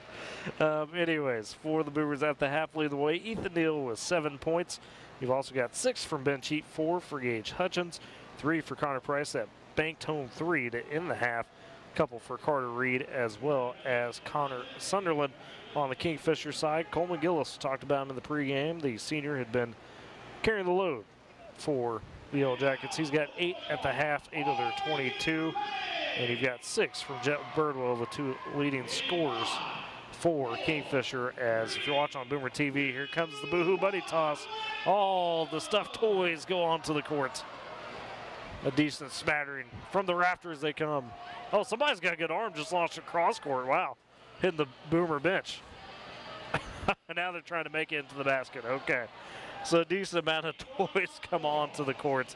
And they're saying, please throw them on the floor, not in the basket, guys. We got a couple launching from the top rafters.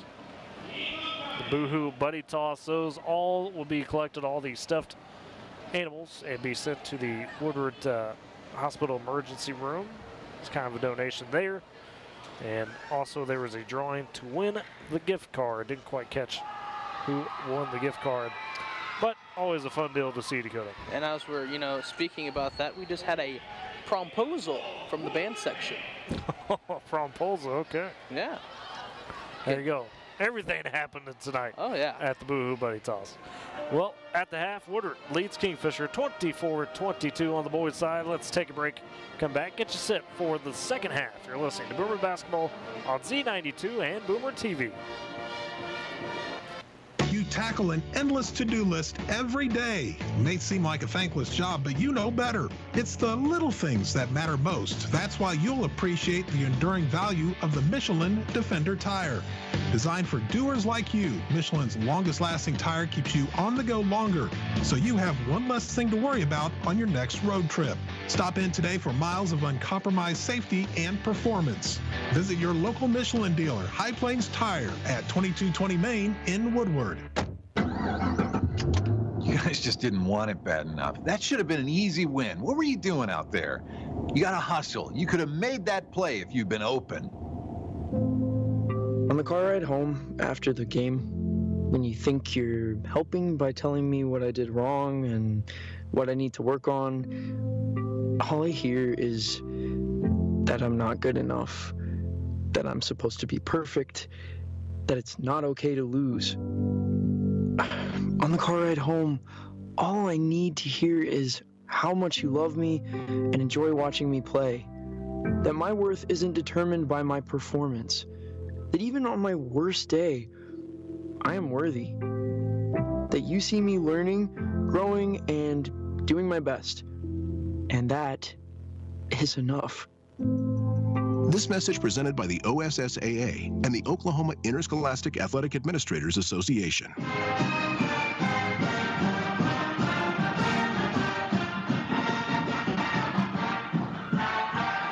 Back on Z92, Dakota Wagner, Tyler Riggs with you as the Boomers lead Kingfisher 24-22 at the break. And Dakota, let's talk about some of those keys to the second half. Looking at the quarter scoring, it was a bit interesting as Woodward lost the first quarter 12-8, but the second quarter they won it 16-10 to get this 2-point lead. Of course, in large part thanks to the buzzer-beating 3 from Connor Price. But what the Boomers got to do to make sure they stay on top in the second half. Similar to the Winter Classic game, Kingfisher, well, didn't have the, weren't trailing at the half. They were actually up by 5, but Kingfisher had a big third quarter in that game to push ahead and kind of seal the deal if you will have that bubble. Well, the Boomers got to make sure they do to not let that happen tonight. You know, they kind of had a little bit of a rocky first quarter there, but in the second quarter, they cleaned it up with their shooting. It just seems like with Ben Cheap being able to knock down a couple three-point shots, and then at the buzzer, Connor Price, you know, the Boomers are starting to look a little bit better. I think they just kind of had to find that rhythm there in the first half, but you know, in the second half they just got to keep on shooting the ball, get those shots up, try to get the rebounds as well, and as well as just work the ball around the perimeter. Well, you mentioned that movement, that was definitely better in the second quarter. Seemed like, I wouldn't say stagnant, but they were kind of unsure in the first quarter is the best way to put it. Maybe if we were to go with the ball, it was definitely a little bit more honed in that second quarter. It did lead to Ben Cheap, who had kind of got a slow start in the ball game. Didn't play much of the first quarter. Came in and hit those 2 big threes for sure to close things back up for the Boomers. That said, got about 3 minutes or so before we get underway in the second half. They had a little extended half, obviously, for the buddy toss. So we'll take a final break. And on the other side, the start of the second half between the Woodard Boomers and the Kingfisher Yellow Jackets as Woodard leads 24-22. You're listening to Boomer Basketball on Z92. Attention Expo Farm Expo exhibitors. Booth space is now available. It's the K101 Z92 Home and Agribusiness Trade Show, and it's coming to the Woodward County Event Center and Fairgrounds April 5th, 6th, and 7th. Now in our 40th year, this show features 2 exhibitor buildings, plus outdoor exhibitor space, and will host an extensive variety of agriculture and farm equipment. Also, home improvement ideas, clothing, communication, and entertainment products, ATVs, lawn and garden, new and used automobiles, plus arts and crafts, and great food vendors. Thousands annually rely on Expo Farm Expo to see a wide variety and selection of products and services that only a show of this size can offer. Booth space is now available by calling 580-256-4101. That's 580-256-4101. Don't miss out. Reserve your space today for the Tri-State's largest spring home and farm show and be part of Expo Farm Expo 2024. Coming to the Woodward County Fairgrounds Friday, Saturday, and Sunday, April 5th, 6th, and 7th. It's food, folks, and fun with K101. Hello, I'm Jose Hernandez, and I have been using a wheelchair since my accident in 1995. I guess if I had one message for the general public, it would be that I appreciate your help, but please ask first. I know you mean well, but I've actually got everything under control. And if I don't, I'll ask for assistance. People with disabilities just want the same respect and consideration as everyone else. This is a message from United Spinal Association. Download our disability etiquette booklet at unitedspinal.org.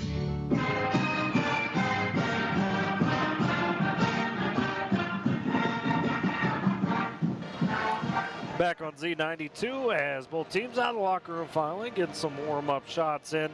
Got about a minute before we get this second half underway. While we've got the chance, let's thank some great sponsors with us on Z92. High Plains Tire, gold sponsor, sponsor of the Boomer Coaches Show, Top Cat Formal Wear and Accessories, Great Plains National Bank, Northwest Glass, Klein Mechanical, R5 Custom Embroidery, and Long Shots Bar and Grill, as well as Divines Stationery.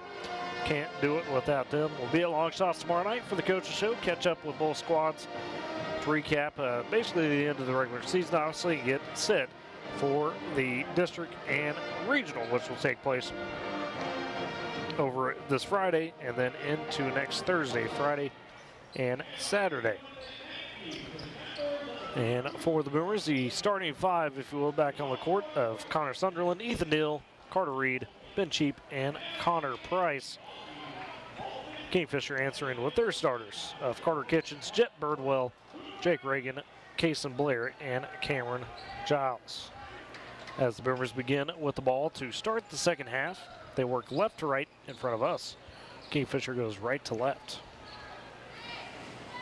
Carter Reed standing at the half-court line. There's the whistle, back to play as Connor Price takes the inbounds pass. Runs over, hands off to Reed on the right wing.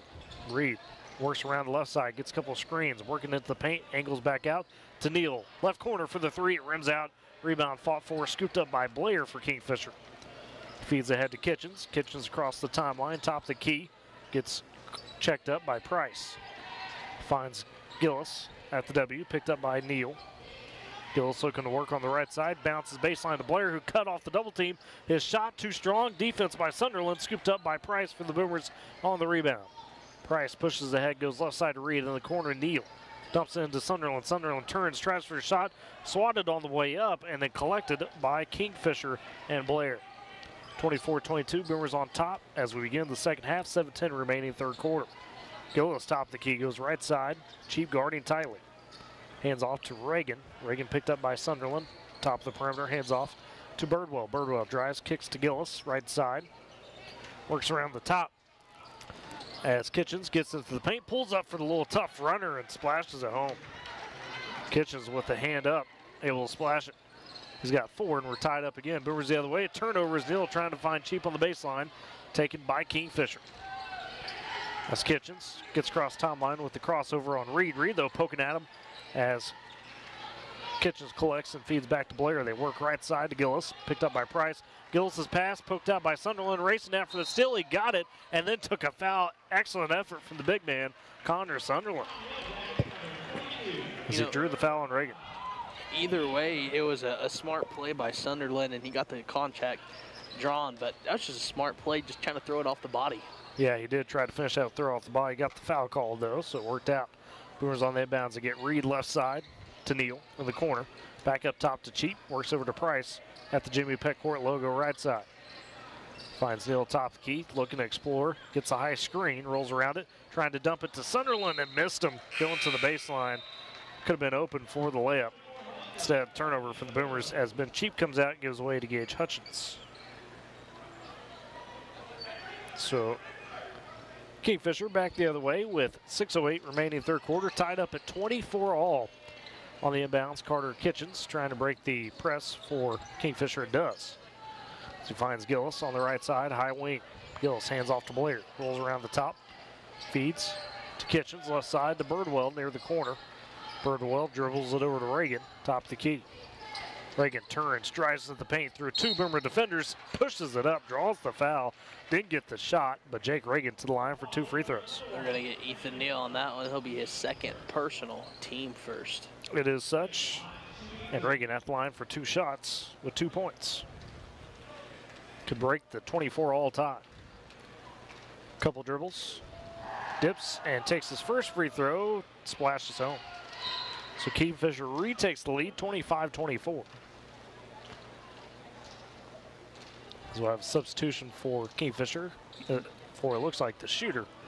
I believe that will be Will Banks. It is. Second free throw for Reagan. That's off the front of the rim. Rebound scooped up by Sunderland. 25-24, Boomers trail. 5:40 to go in the third quarter. Looking to retake the lead on this possession as Price tops the key. Calls out the play. Picked up by Blair near the right side. Price angles back to the left, finds a cut in Ethan Neal off the glass and in. What a play. Neal with a nice cut from the wing and the nice feed from Price on the bounce. Boomers retake it, 26-25. Kingfisher back the other way, press on for the Boomers. Gillis picked up by Hutchins, feeds to Kitchens. Kitchens does get across the timeline, goes on the wing to Birdwell in the right corner. Birdwell back up to Blair, top of the key. Blair now angles back to the right side, hands off to Birdwell. They swing it to Gillis, left wing.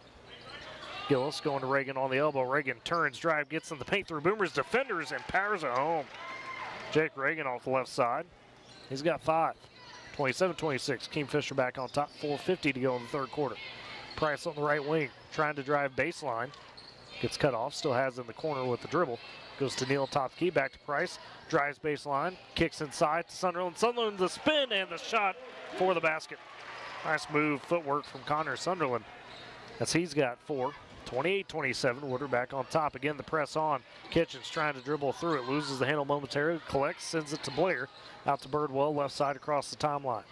Swing back top the key to Gillis, or it should be to Kitchens, who hands off to Gillis on the right side. Doesn't like what he sees, and they reset.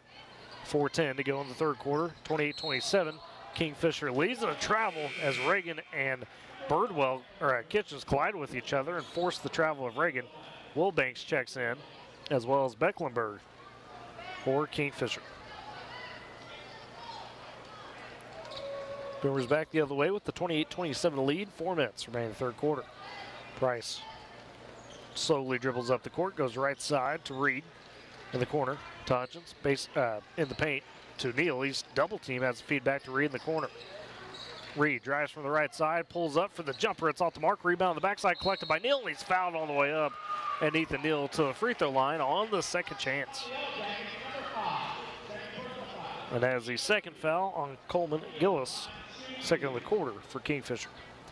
Neal at the line, leading the way for the Boomers with 9 points. Takes a couple dribbles, shoots the first. That one softly falls in. Boomers make it a 2-point advantage, 29-27. As Neal with the dribble, another shot, that one splashes. So 11 for Ethan Neal. The Boomers lead 30-27 with 3:49 remaining third quarter. Kingfisher looking inbounds with the press on. Gillis gets it in to Birdwell, back to Gillis. Across the timeline, right side to Blair. Feeds back to Gillis up top. Looks to Coach, gets the play. Hands off to Birdwell at the Woodward W. Birdwell around the right side. Hands off to Blair, sees the double team, gets to Birdwell, dumps to the side to Gillis, working the position. Kicks out to Mecklenburg, top the key for 3. That rattles out. Rebound fought for. Who's got it? Still on the floor, rolls out of bounds. Who's the last touch by? They say Kingfisher possession. As Mecklenburg triggers on the inbounds, beneath the left block on the baseline. Feeds into Gillis on the left wing. Gillis trying to drive on Reed. Gets into the block, turns around for the shot. Swatted by Reed. Sunderland comes up with the rebound. Feeds that to Price. Hutchins left side, top key to Reed. Reed gives over to Price on the right wing. In the corner to Neal. Boomers lead 30-27. 3 minutes. Back to Neal, just outside the paint for the jumper. Splashes home. Nice give and go as Neal's got 13 of the Boomer 32. Boomers are starting to feel alive. Starting to find that rhythm. They lead by 5, biggest lead of the day for the Boomers. Kingfisher back the other way. Blair on the right side trying to drive. Sunderland with the straight-up defense forces the miss. Rebound picked up by Neal. Pushes ahead. Left corner. Reed for 3. That's nothing but net. And the Boomers have all of a sudden jumped out to an 8-point advantage with 2:40 left in the third quarter. A timeout taken. We'll step aside with them. You're listening to Boomer Basketball on Z92 and Boomer TV. As a veteran of the United States military, I can finally get the opportunity to enjoy special events, things that we couldn't afford, thanks to VetTix. Every empty seat at a concert, a game, or a play is a missed opportunity to say thanks to a veteran and service member. We can give our veterans a special event where they too can create their own cherished memories. Visit vettix.org. Find out how you can make a difference in a veteran's life.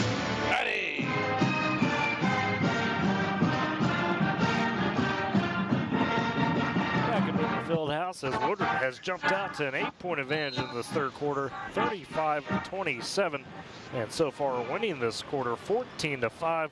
Over the last couple of minutes, have hit an 11-2 run, capped off just a moment ago by Carter Reed's left corner 3. Ethan Neal with 13 as well so far for the Boomers. As Kingfisher has it out of the timeout, trailing 35-27, 2:43 remaining in the third quarter. On the baseline, Gillis beneath the right block, sends it into Karcher. Back over to Gillis, trying to break the press. The Boomers on him with Hutchins. Gillis does get across the timeline left side. Now picks up the dribble, has to feed over to Kitchens. Kitchens triple teamed on the right wing, finds the open man Mecklenburg, who dumps down to Karcher. Great defense played by Hutchins to poke it out of bounds. Keeps it with Kingfisher. So Mecklenburg on the left baseline, beneath the block. Throws into Karcher. Back out to Mecklenburg, it was on the right side. Right corner for 3, that's an air ball, and it's out of bounds back to the Boomers.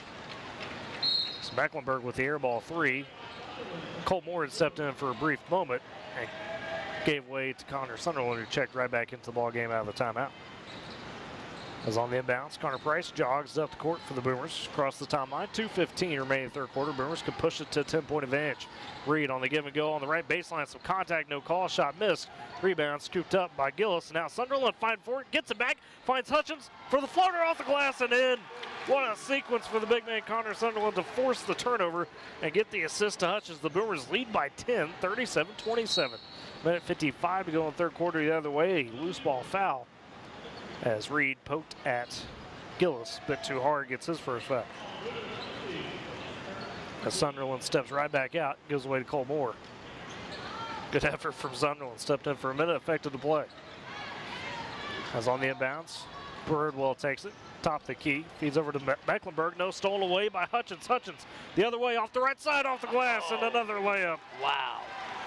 He's got 8. The Boomers lead by 12, 39-27. Pressure starting to get the Kingfisher, and trying to throw it off a man was Gillis, or excuse me, that was Kitchens down the right side, and he stepped on the out-of-bounds line. So the Boomers force back-to-back turnovers as Sunderland checks right back in, this time for Carter Reed for a moment. Or excuse me, for Cole Moore. As the Boomers on the inbounds, top the key Price, goes left side to Reed. Back up to Price, right wing to Hutchins, on the baseline to Neal, looking for the give and go. Feeds Price, over to Neal in the right corner.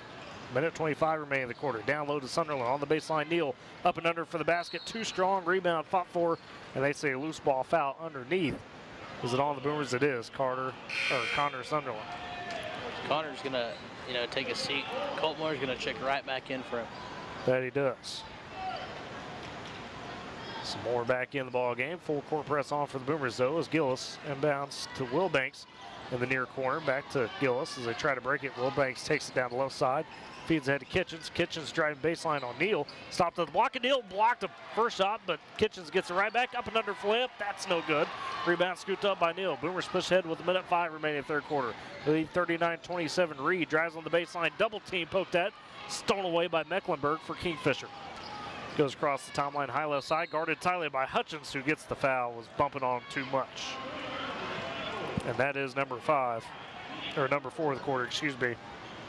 Hutchins with his second. So one more, and the Boomers put Kingfisher in the bonus. Just a little too much on that play. He didn't want to draw the foul. Yeah, I was trying to use the timeline as his friend to force Kingfisher with an over and back, but couldn't do it. On the near side, Gillis inbounds to Mecklenburg in the backcourt. Picked up by Price at the timeline, and on the pass, Cole Moore bumps Wilbanks. Yeah, just a little too much there on that one.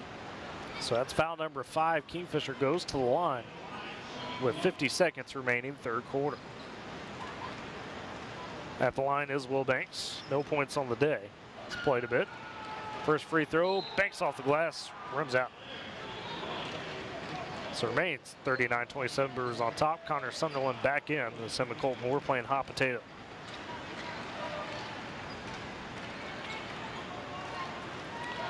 Second free throw upcoming for Wilbanks. That rattles around and just rims out, so he misses both.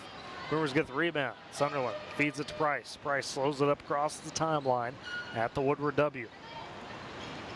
Price just holds it with 40. Nobody pressuring. Kingfisher in a 3-2 zone. 3 up top, 2 down low.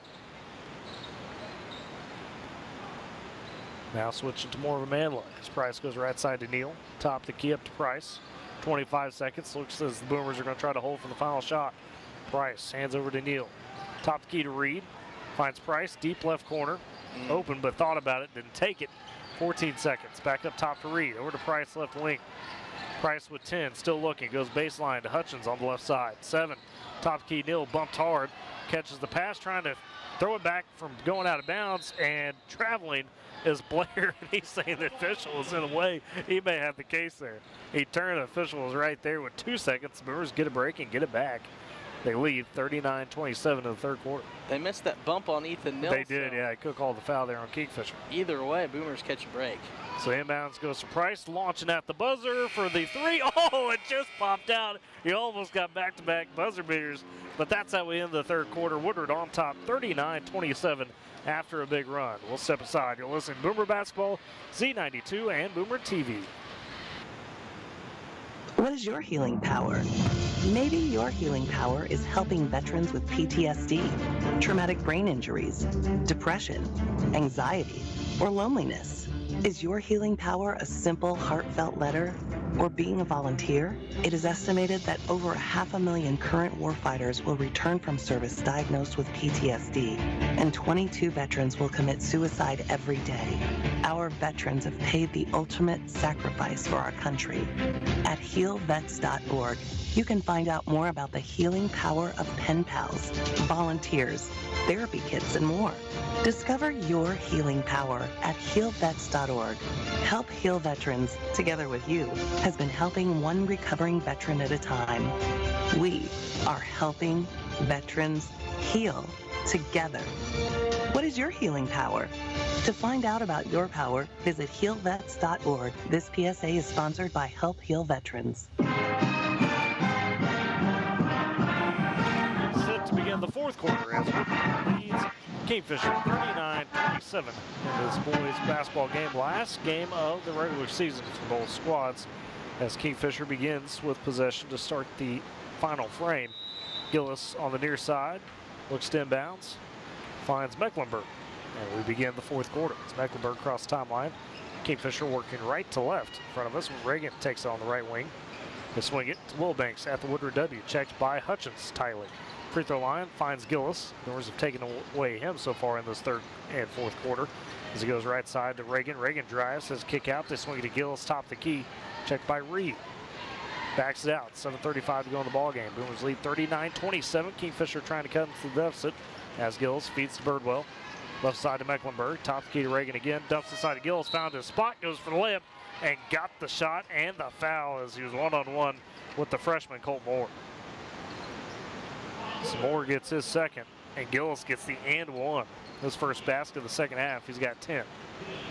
Chance to cut it under 10 as Kingfisher trails 39-29.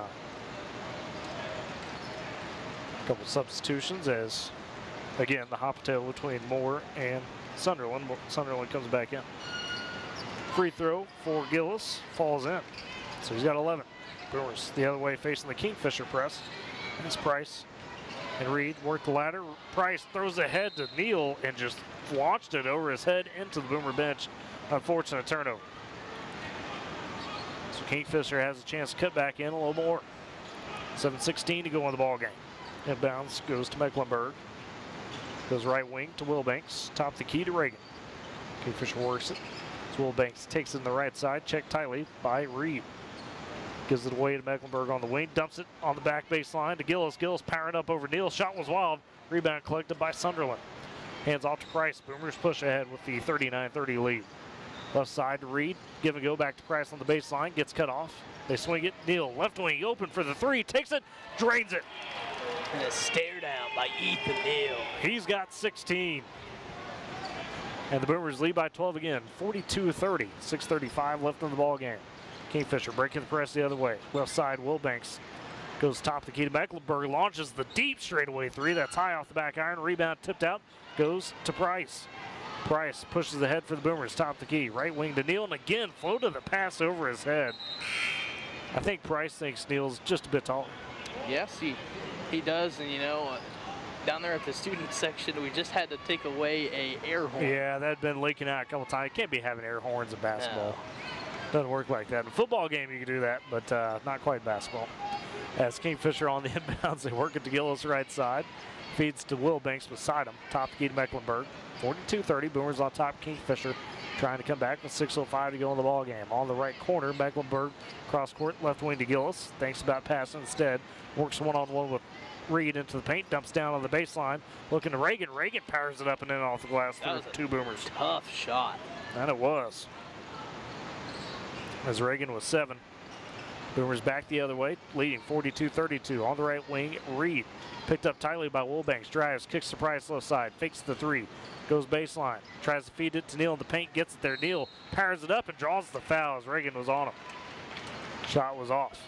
Yeah, Reagan thought he was straight up, but fortunately for the Boomers, he was kind of standing over the top of Neal when he tried to put that shot back up. Fourth foul on Jake Reagan. As Neal heads line with 16 points, leading all scorers in the game. First free throw up off the front of the rim, so it stays at a 10-point advantage, 42-32, 5:36 left in the ball game. Neal collects for the second free throw, dips and shoots. That one goes. So he splits the pair, has 17. And the Boomers lead by 11, 43-32. Press is on as Kingfisher tries to deal with it. Gillis takes it. Worked by Hutchins. Gets it ahead, though, to Birdwell. Birdwell down the left side, pulls up for the block jumper and nails it. So Birdwell with 8 points in this one. 43-34. Boomers back the other way with the lead. 5:15 to go. Top key Price. Checked by Wilbanks. Hands off to Moore on the right side. Dumps down to Reed, cutting on the baseline. Tries to feed back out to Neal in the left corner. Neal's pass to Hutchins a bit wild. Batted around. Kingfisher takes it. As Mecklenburg comes up with it ahead to Giles. Or Gillis, excuse me. Gillis down the right side. Goes to Wilbanks. Top key to Mecklenburg. Checked by Colt Moore. Mecklenburg backs out to the Woodward W. 4:50 remain in the ballgame. Boomers lead 43-34. Kingfisher trying to find an answer. On the left side, Birdwell takes it. Goes up top to Gillis. Coleman Gillis feeds over to Mecklenburg. Trying to dump down to Gillis on the block. And it's batted out of bounds. Checked by Gage Hutchins. We'll have a substitution in here as Carter Kitchens check it back into the ball game. Also Connor Sunderland for Colt Moore on the Boomer side. The deep near corner. Birdwell inbounds to Kitchens on the wing, left side. Down on the baseline to Gillis. Gillis trying to work in traffic, powers it up. Good defense from Neal, forces the miss as Sunderland takes the rebound. Boomers push ahead to Reed left side, trying to drive baseline, cut off by Reagan. Feeds on the left block, gets it off the glass, off the rim, shot a little off. Rebound fought for on the loose ball, and they got a whistle and they foul on Carter Reed. Reed thought he had a jump ball. Instead, it's his second of the quarter for the Boomers. As Colt Moore checks back in for Sunderland, it seems to be offense for defense substitutions back and forth. Yeah, as assistant, Bowers down there is just throwing players off the bench literally left and right. Well, it's two players. It's Moore, it's under, back and forth.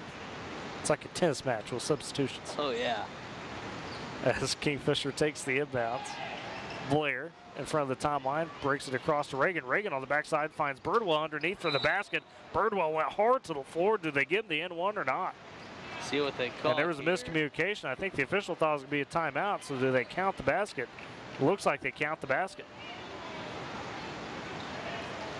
So they grant the timeout to Kingfisher as Birdwell hit the floor hard. He's got 10. Made the shot, 43-36. Full timeout taken by Kingfisher with 4:12 left in the ballgame. We'll step aside with them. You're listening to Boomer Basketball on Z92 KMZE FM Woodward. Hey, Dad, your prescription will be ready in just a minute. Hey, Dad, your laundry will be ready in just a minute. Dad, your lunch will be ready in just a minute. Hey, honey, why don't you take a minute? When you help care for a loved one, you give them as much time as you can. But it's just as important to take time for yourself. AARP can help. Find free care guides to support you and your loved one at aarp.org/caregiving. That's aarp.org/caregiving. Brought to you by AARP and the Ad Council.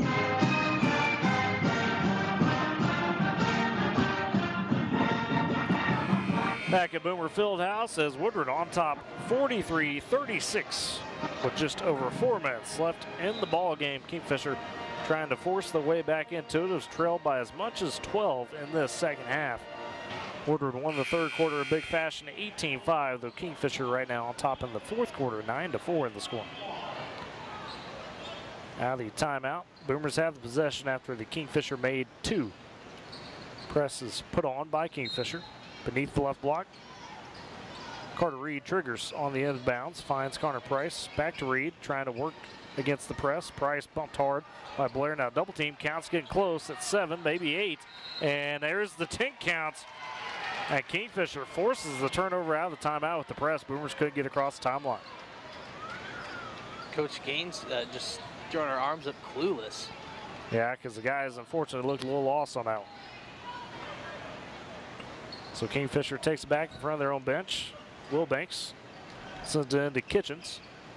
They work it top to Keita Blair, left side to Birdwell. Double team, goes up top to Reagan. Reagan turns his corner, drives, kicks back out to Birdwell, left wing, launches a 3, hand in the face, made it anyways. Jet Birdwell with 13. He's now the leading scorer for Kingfisher. Boomers trying to break press. Sunderland across the timeline with the dribble moves. Bounces it down to Hutchins. Pass is batted, turned over as Kingfisher scoops it up. And a offensive foul on Kingfisher as Kitchens tried to shy away Hutchins. So that's an instant turnover after the Boomers turned it over. Timeout by Coach Kayla Gaines. Yeah, she wants one real quick. calling it to the official, and it is taken. So 3:31 left in the fourth quarter. Boomers on top, but just 43-39. We'll keep it right here as, again, Carter Kitchens picked up the foul for Kingfisher before the timeout. It was offensive foul, second of the quarter for Kingfisher, the first to Kitchens. And now Dakota, Kingfisher really making the run. They've cut it down to a 4-point ball game and have trailed by as much as 12 in the second half. What the Boomers got to do to close this one out? Just got to, you know, it seems like they've fallen apart just a little bit there in this game. This fourth quarter, it's kind of off to a rough start. They're just going to have to go down and get a basket. You know, just go down there and just get some points back up on the board. I think that's what they're missing right now, is just a little lack of confidence. Well, and I think you're right in that. You know, you talk about something as simple as getting a basket, but that builds a little bit of that confidence, a little of that momentum back, especially when things are kind of crumbling a little bit for you. So, again, Woodward won the third quarter 18-5. Kingfisher, though, so far winning the fourth quarter 12-4. At half, it was a 2-point advantage in favor of Woodward, 24-22. Looking to see if the Boomers can get a basket out of this possession here, and if they can, I think things are going to start to turn a little bit different for the good for the Boomers. Boomers do have it in front of their own bench. Carter Reed triggers on the inbounds, looking. Gets out to Price in the backcourt. Price, though, double teamed immediately, has feet up to Neal on the right side. Neal back to Price, top of the key at the Woodward W, looking to set the offense. Kingfisher playing aggressive man. Finds Neal, though, on the backside for the layup on the oop. Talk about a beautiful play. Neal with 19 for the Boomers. They push it back to 6 as Kingfisher pushes ahead. Kitchens across the timeline, goes to Reagan. In the paint to Gillis. Gillis working on Neal, doesn't like it, backs out to Blair. Work it right side to Birdwell. He walks it over to the top of the key, hands off to Kitchens. Kitchens dribbles right side, down inside to Reagan, and Reagan, the offensive foul. Connor Sunderland draws the charge. Mr. Charge, doing it again. That's number 5 on Reagan. He's out of there. That's big. Takes out some size. Yeah, his 7 goes to the bench. His 7 points. Wilbanks steps back in. As Boomers the other way, Neal nearly tripped up at the timeline, feeds back to Reed, cross the timeline, right side, finds Hutchins to Reed on the wing, turns, drives to the paint, finds space for layup. He can't stick it though. Rebound fought for underneath, and a jump ball force. Possession arrow keeps it with Woodward. Close one there. 45-39, Woodward on top, 2:41 remaining in the ball game. Maybe looking at a 3-point basket right here. Connor Price beneath the left block, inbounds to Neal. Neal tied up, and it's a jump ball in favor of Kingfisher. As we'll see, Colt Moore check in. Sunderland step out. Yep. Same substitution we've seen ping pong back and forth. Ping pong, tennis, name it all. It's the only way I think of it. Kingfisher breaks the press ahead as Wilbanks gets himself open for the layup on the left side.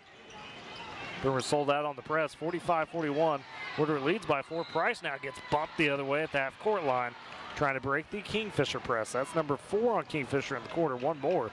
And the Boomers shoot free throws the rest of the way as Sunderland steps back in for more. See who they charge the foul on. They haven't put it up yet. And they get Wilbanks his first. 2:26 remaining in the ball game. Boomers holding on to a 4-point advantage.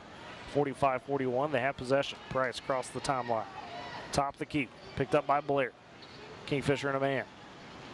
Price rolls left side, hands off to Hutchins. Dishes it to Neal, top of the key. Free throw line finds Sunderland. Hands off to Reed, turns the corner, trying to drive, poked at. Goes baseline to Price. Price up and under, tries to go for the layup. Some contact, no calls, the shot off. Rebound scooped up by Birdwell. Kingfisher pushes ahead. Blair takes on the left side. He's double teamed. Cross court right side to Birdwell, picked up nicely by the Boomers as Price picks up Kitchens at the Woodward W. Minute 50 to go. Kingfisher trails 45-41. Handoff. Wilbanks rolls around the top in the corner. Birdwell for 3 left side. It rims out. Rebound. Fought for. Who was the last to touch? They say Kingfisher. Boomer takes the possession. So Woodward gets it back with a minute 43 left in the ballgame. Inbounds in front of the Kingfisher bench goes to Neal from Reed. Back to Reed. Up to Neal at the timeline. Got tripped up. Ball loose. And Kingfisher throws it away after Kitchens picked it up and tried to throw it ahead. So the wild sequence, the Boomers essentially keep the possession. We've wasted about 20 seconds off the clock here just playing catch. As Reed inbounds to Price, and he's immediately fouled nearly forecourt, got bumped. And that sends Connor Price to the free throw line on foul number 5. The second charge to Kason Blair in the ballgame. So Connor Price sets the line, his only bucket thus far. The buzzer beater 3 at the half. That put the Boomers up by 2 heading into the break. Cole Morris standing to check in for Connor Sunderland yet again. Price, a few dribbles, collects and shoots the first free throw. That rattles in. So Price makes it a 5-point advantage for the Boomers. 46-41, minute 33 left in the ball game. Mecklenburg comes in for Blair on Kingfisher's side. Second free throw for Price. That one too strong off the back iron. Rebound scooped up by Gillis for Kingfisher. Hands off to Kitchens. Kitchens races ahead down the right side, gets into the paint. Kicks out to Mecklenburg for 3, left wing. That's an air ball scooped up by Colt Moore on the rebound. Price feeds ahead to Neal. Timeline to Reed. Over to Moore, left wing. Underneath the Hutchins for the leak out layup. No, it's too strong. But Reed collects the rebound. Boomers extend the possession on the miss. 46-41, minute 10 to go in the ballgame. Woodward with the lead. And now a quick foul on Connor Price, who took the pass on the high right side. They had to foul him as Gage Hutchins can't believe he missed the layup. Third foul for Gillis. And Price back at the line. Split pair last time up. Sends up the first free throw, that splashes. He's got a quick process. He doesn't dribble a whole lot most of the time, at least on the first one. Yeah, I never noticed that till just now. The second one, he kind of takes his time a little bit more. Price, a couple dribbles, second free throw, that one rattles in as well. 67 seconds left. And the Boomers lead 48-41. Connor Price with 6 points off the inbounds. Ooh, hard to the floor goes the Yellow Jacket. I believe that was Gillis that crashed to the floor and had a injury timeout real quick. I know. They're going to call a foul, actually. Well, they just said officials timeout. Well, maybe they did say foul. Maybe you're right. PA said officials timeout. Yeah, it was officials timeout because Mecklenburg, or not Mecklenburg, but Gillis hit hard to the floor. One ref signaled a foul, but then he waved it off. Yeah. That was on the inbounds. Goes left corner to Price for the Boomers. 54 seconds to go. They lead 48-41. Price trying to evade pressure from Gillis and eventually draws the foul. Gillis with his 4th. And again, Price goes to the line looking to try to put this one further out of reach for Kingfisher with 51 seconds. It's already a 3-possession ball game. Well, technically 2 if you count and 1-3. First free throw for Price runs out. Although that is a very rare occurrence. Very, very rare occurrence. Price could force it to a full 3-possession game. Second free throw on the way. Nails it. 49-41. Boomers on top. 50 seconds to go in the ball game. Kingfisher trying to deal with the press. Kitchens picked up in the backcourt. Had to pick up his dribble. Feeds it ahead to Gillis. Gillis top the key. Right side. Birdwell launches the 3. It rattles in. So Jet Birdwell with the big 3. He's got 16 for Kingfisher. Cuts it back to a 5-point deficit. 49-44 with 38 seconds to go in the ball game. As Kingfisher does take the timeout. We'll keep it right here. Dakota Woodward just able so far to keep Kingfisher at arm's length as we close down the final few minutes. That they are, and you know, credit to the boys making those last couple of shots that they have been able to get to the line and make their free throws, which is a very important thing.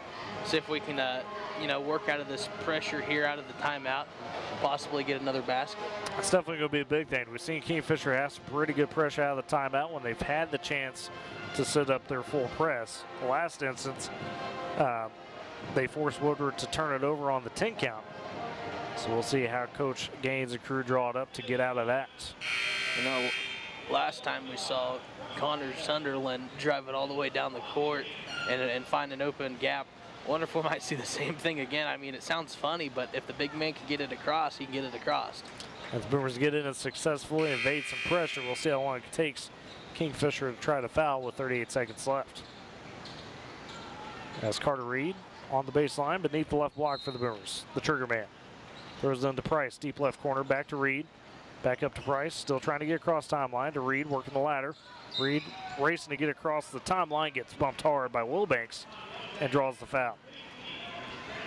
So we'll go see some free throws now for the Boomers. That's Wilbanks' second. Reed heads the line. Just 5 points tonight. Bit of a slow night for him, but has had some nice defense as well as some assists. Always helps when you get some help from your former teammates. First free throw for Reed on the way, and that's high off the back iron. We'll see another substitution, a quick one.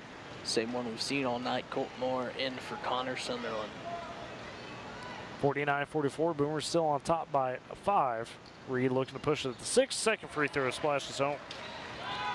So he's got 6. The Boomers lead by 6, 50-44. 32 seconds remain. Full court press on for the Boomers. Kingfisher breaks it ahead. Wilbanks tries to float it down to Blair, and racing back to defend it was Colt Moore. Good job on the hustle to knock it out of bounds with 26 seconds. Good awareness, knowing where the ball was, being able to swat it at the right time, not committing a foul. Beneath the right block, Wilbanks looking to inbounds, gets it to Gillis, or did they say, well, they say foul on Gage Hutchins as Gillis tried to go up for the shot. Unfortunately, just a little too much body on that one. Gillis' shot was off. Hutchins picks up his third, but Gillis goes to the line for a pair of free throws. Him and Birdwell, the big leaders tonight for Kingfisher, with 16 and 11 respectively. Gillis makes the first free throw. He's got 12. Again, Sunderland for more substitution. 50-45, Boomers on top by 5. Gillis looking to cut it to 4 with the second free throw. 25 seconds remain in the ballgame. Second one splashes as well, so he makes both. He's got 13. Boomers again trying to break the press. Neal near the timeline gets fouled quickly by Blair after the Boomers worked it around a little bit. So Neal heads to the line with his 19 points, could break over 20 in this game. The foul charge to Cason Blair. That's his third. Neal collects for the first free throw. That one splashes. Did someone say 20 piece? And that's what he's got. 20 points for Neal. 51-46, Boomers on top with 21 seconds remain. Just trying to ice it on some free throws. Neal sits up for the second, and that one nothing but net rolls in softly. 21 points for Neal. 52-46 for the Boomers, just trying to force the turnover. They do, as Moore saves it from going out of bounds, flips it to Neal to Reed, who gets fouled. Great pressure for the Boomers on the press, and the freshman with the big save. And you talked about it just a couple of seconds before, Tyler. Icing on the cake. And yet again, the Boomers have an opportunity to do it once more. 15 seconds to go in the ball game. Boomers on top 52-46 at the line. Reed for a pair of free throws. First one too strong off the back iron. The foul for Kingfisher charged to Matthew Mecklenburg. Seems like it's always that first free throw that gets Reed, but he always, well, I'll keep my comment to myself. Second free throw for Reed, too strong as well, same way as the first. Rebound taken by Kingfisher. As Kitchens feeds ahead to Gillis in the corner. Launching the three is Mecklenburg, and he nailed it. So Mecklenburg off the bench hits the three. Gives Kingfisher just a little bit of hope as they cut it to 3. 52-49 with 6 seconds. Boomers are going to have to get it in clean and draw the foul. I was trying to say Reed always makes the second free throw, but yeah. Fortunately, that was not the case. Jinxed it. Your thoughts jinxed it. Just the 30 for Kingfisher. Woodward again, the crucial part here is you got to get it in clean, then draw that foul. And then at least make one at the line. You don't have to make both, but you got to make one at the line. If you make one at the line, don't foul the shooter the other way. Simple as that. As Woodward trying to hold on to Kingfisher, get some revenge from the Winter Classic when the Yellow Jackets defeated Woodward 54-50. Even though we just missed our last 2 free throws, I'm pretty confident if we get fouled and go to line, we're going to make both of them. Price, Hutchins, Reed, Sunderland, Neal, the 5. Out of the timeout for the Boomers as Reed, the trigger man, has it from the right side of the baseline beneath the block. Kingfisher's got the press set. Inbounds goes to Price in the deep right corner, got quickly fouled. And they get Cason Blair for his foul. That'd be number 4. Oh, got Connor Price at the line. He's got 7, has had some free throws down the stretch. Couple big ones here. As Boomers lead 52-49, 4 seconds remaining. First free throw for Price, splashes home. He's made a 4-point ball game. Kind of shakes his head, tilts it to the side, and I think he's happy there that we're going to close at Kingfisher here. If he makes the second, all but puts it away. Second one on the way, that splashes home as well. 2 big made free throws from Price. He's got 9. The inbounds for Kingfisher. Goes ahead to Mecklenburg, right side, launches at the buzzer for 3, and that rims out. Boomers take the 54-49 win over Kingfisher to close out their regular season, winning 4 of their last 5. Let's step aside for break, come back and put the post-game wrap on it. You're listening to Boomer Basketball on Z92 and Boomer TV. Life never stops moving. Between the 30-minute commutes, daycare pickups, and that weekend trip to Grandma's, you're racking up the miles. What you need is a tire that can keep up, like the exceptionally long-lasting Michelin Defender tire. With an 80,000-mile warranty and the safety you expect, you can lose track of the miles and focus on what really matters, the memories made along the way. Stop in today at 2220 Main in Woodward to see your local Michelin dealer, Pipe Lanes Tire. For the past 58 years, Klein Mechanical has served Woodward and Northwest Oklahoma for all your residential or commercial needs, including plumbing, HVAC, electrical, and construction. One call does it all. Located at 1301 Main Street, or give them a call at 256-5014. Good luck, Boomers. When you want the best pricing and no gimmicks on office supplies, furniture, electronics, and gifts, do yourself a favor. Stop by Divine Stationery and Radio Shack in Woodward at 2121 Oklahoma Avenue, or call 580-256-7040. Serving Northwest Oklahoma since 1939. Parenting is hard. Technology can make it harder. The Family Media Plan developed by the American Academy of Pediatrics helps make it easier. Go to healthychildren.org/media plan to set the media priorities and create the media plan that's right for your family. Raising kids in the age of screens is easier when you have a plan. Go to healthychildren.org/media plan today. That's healthychildren.org/media plan.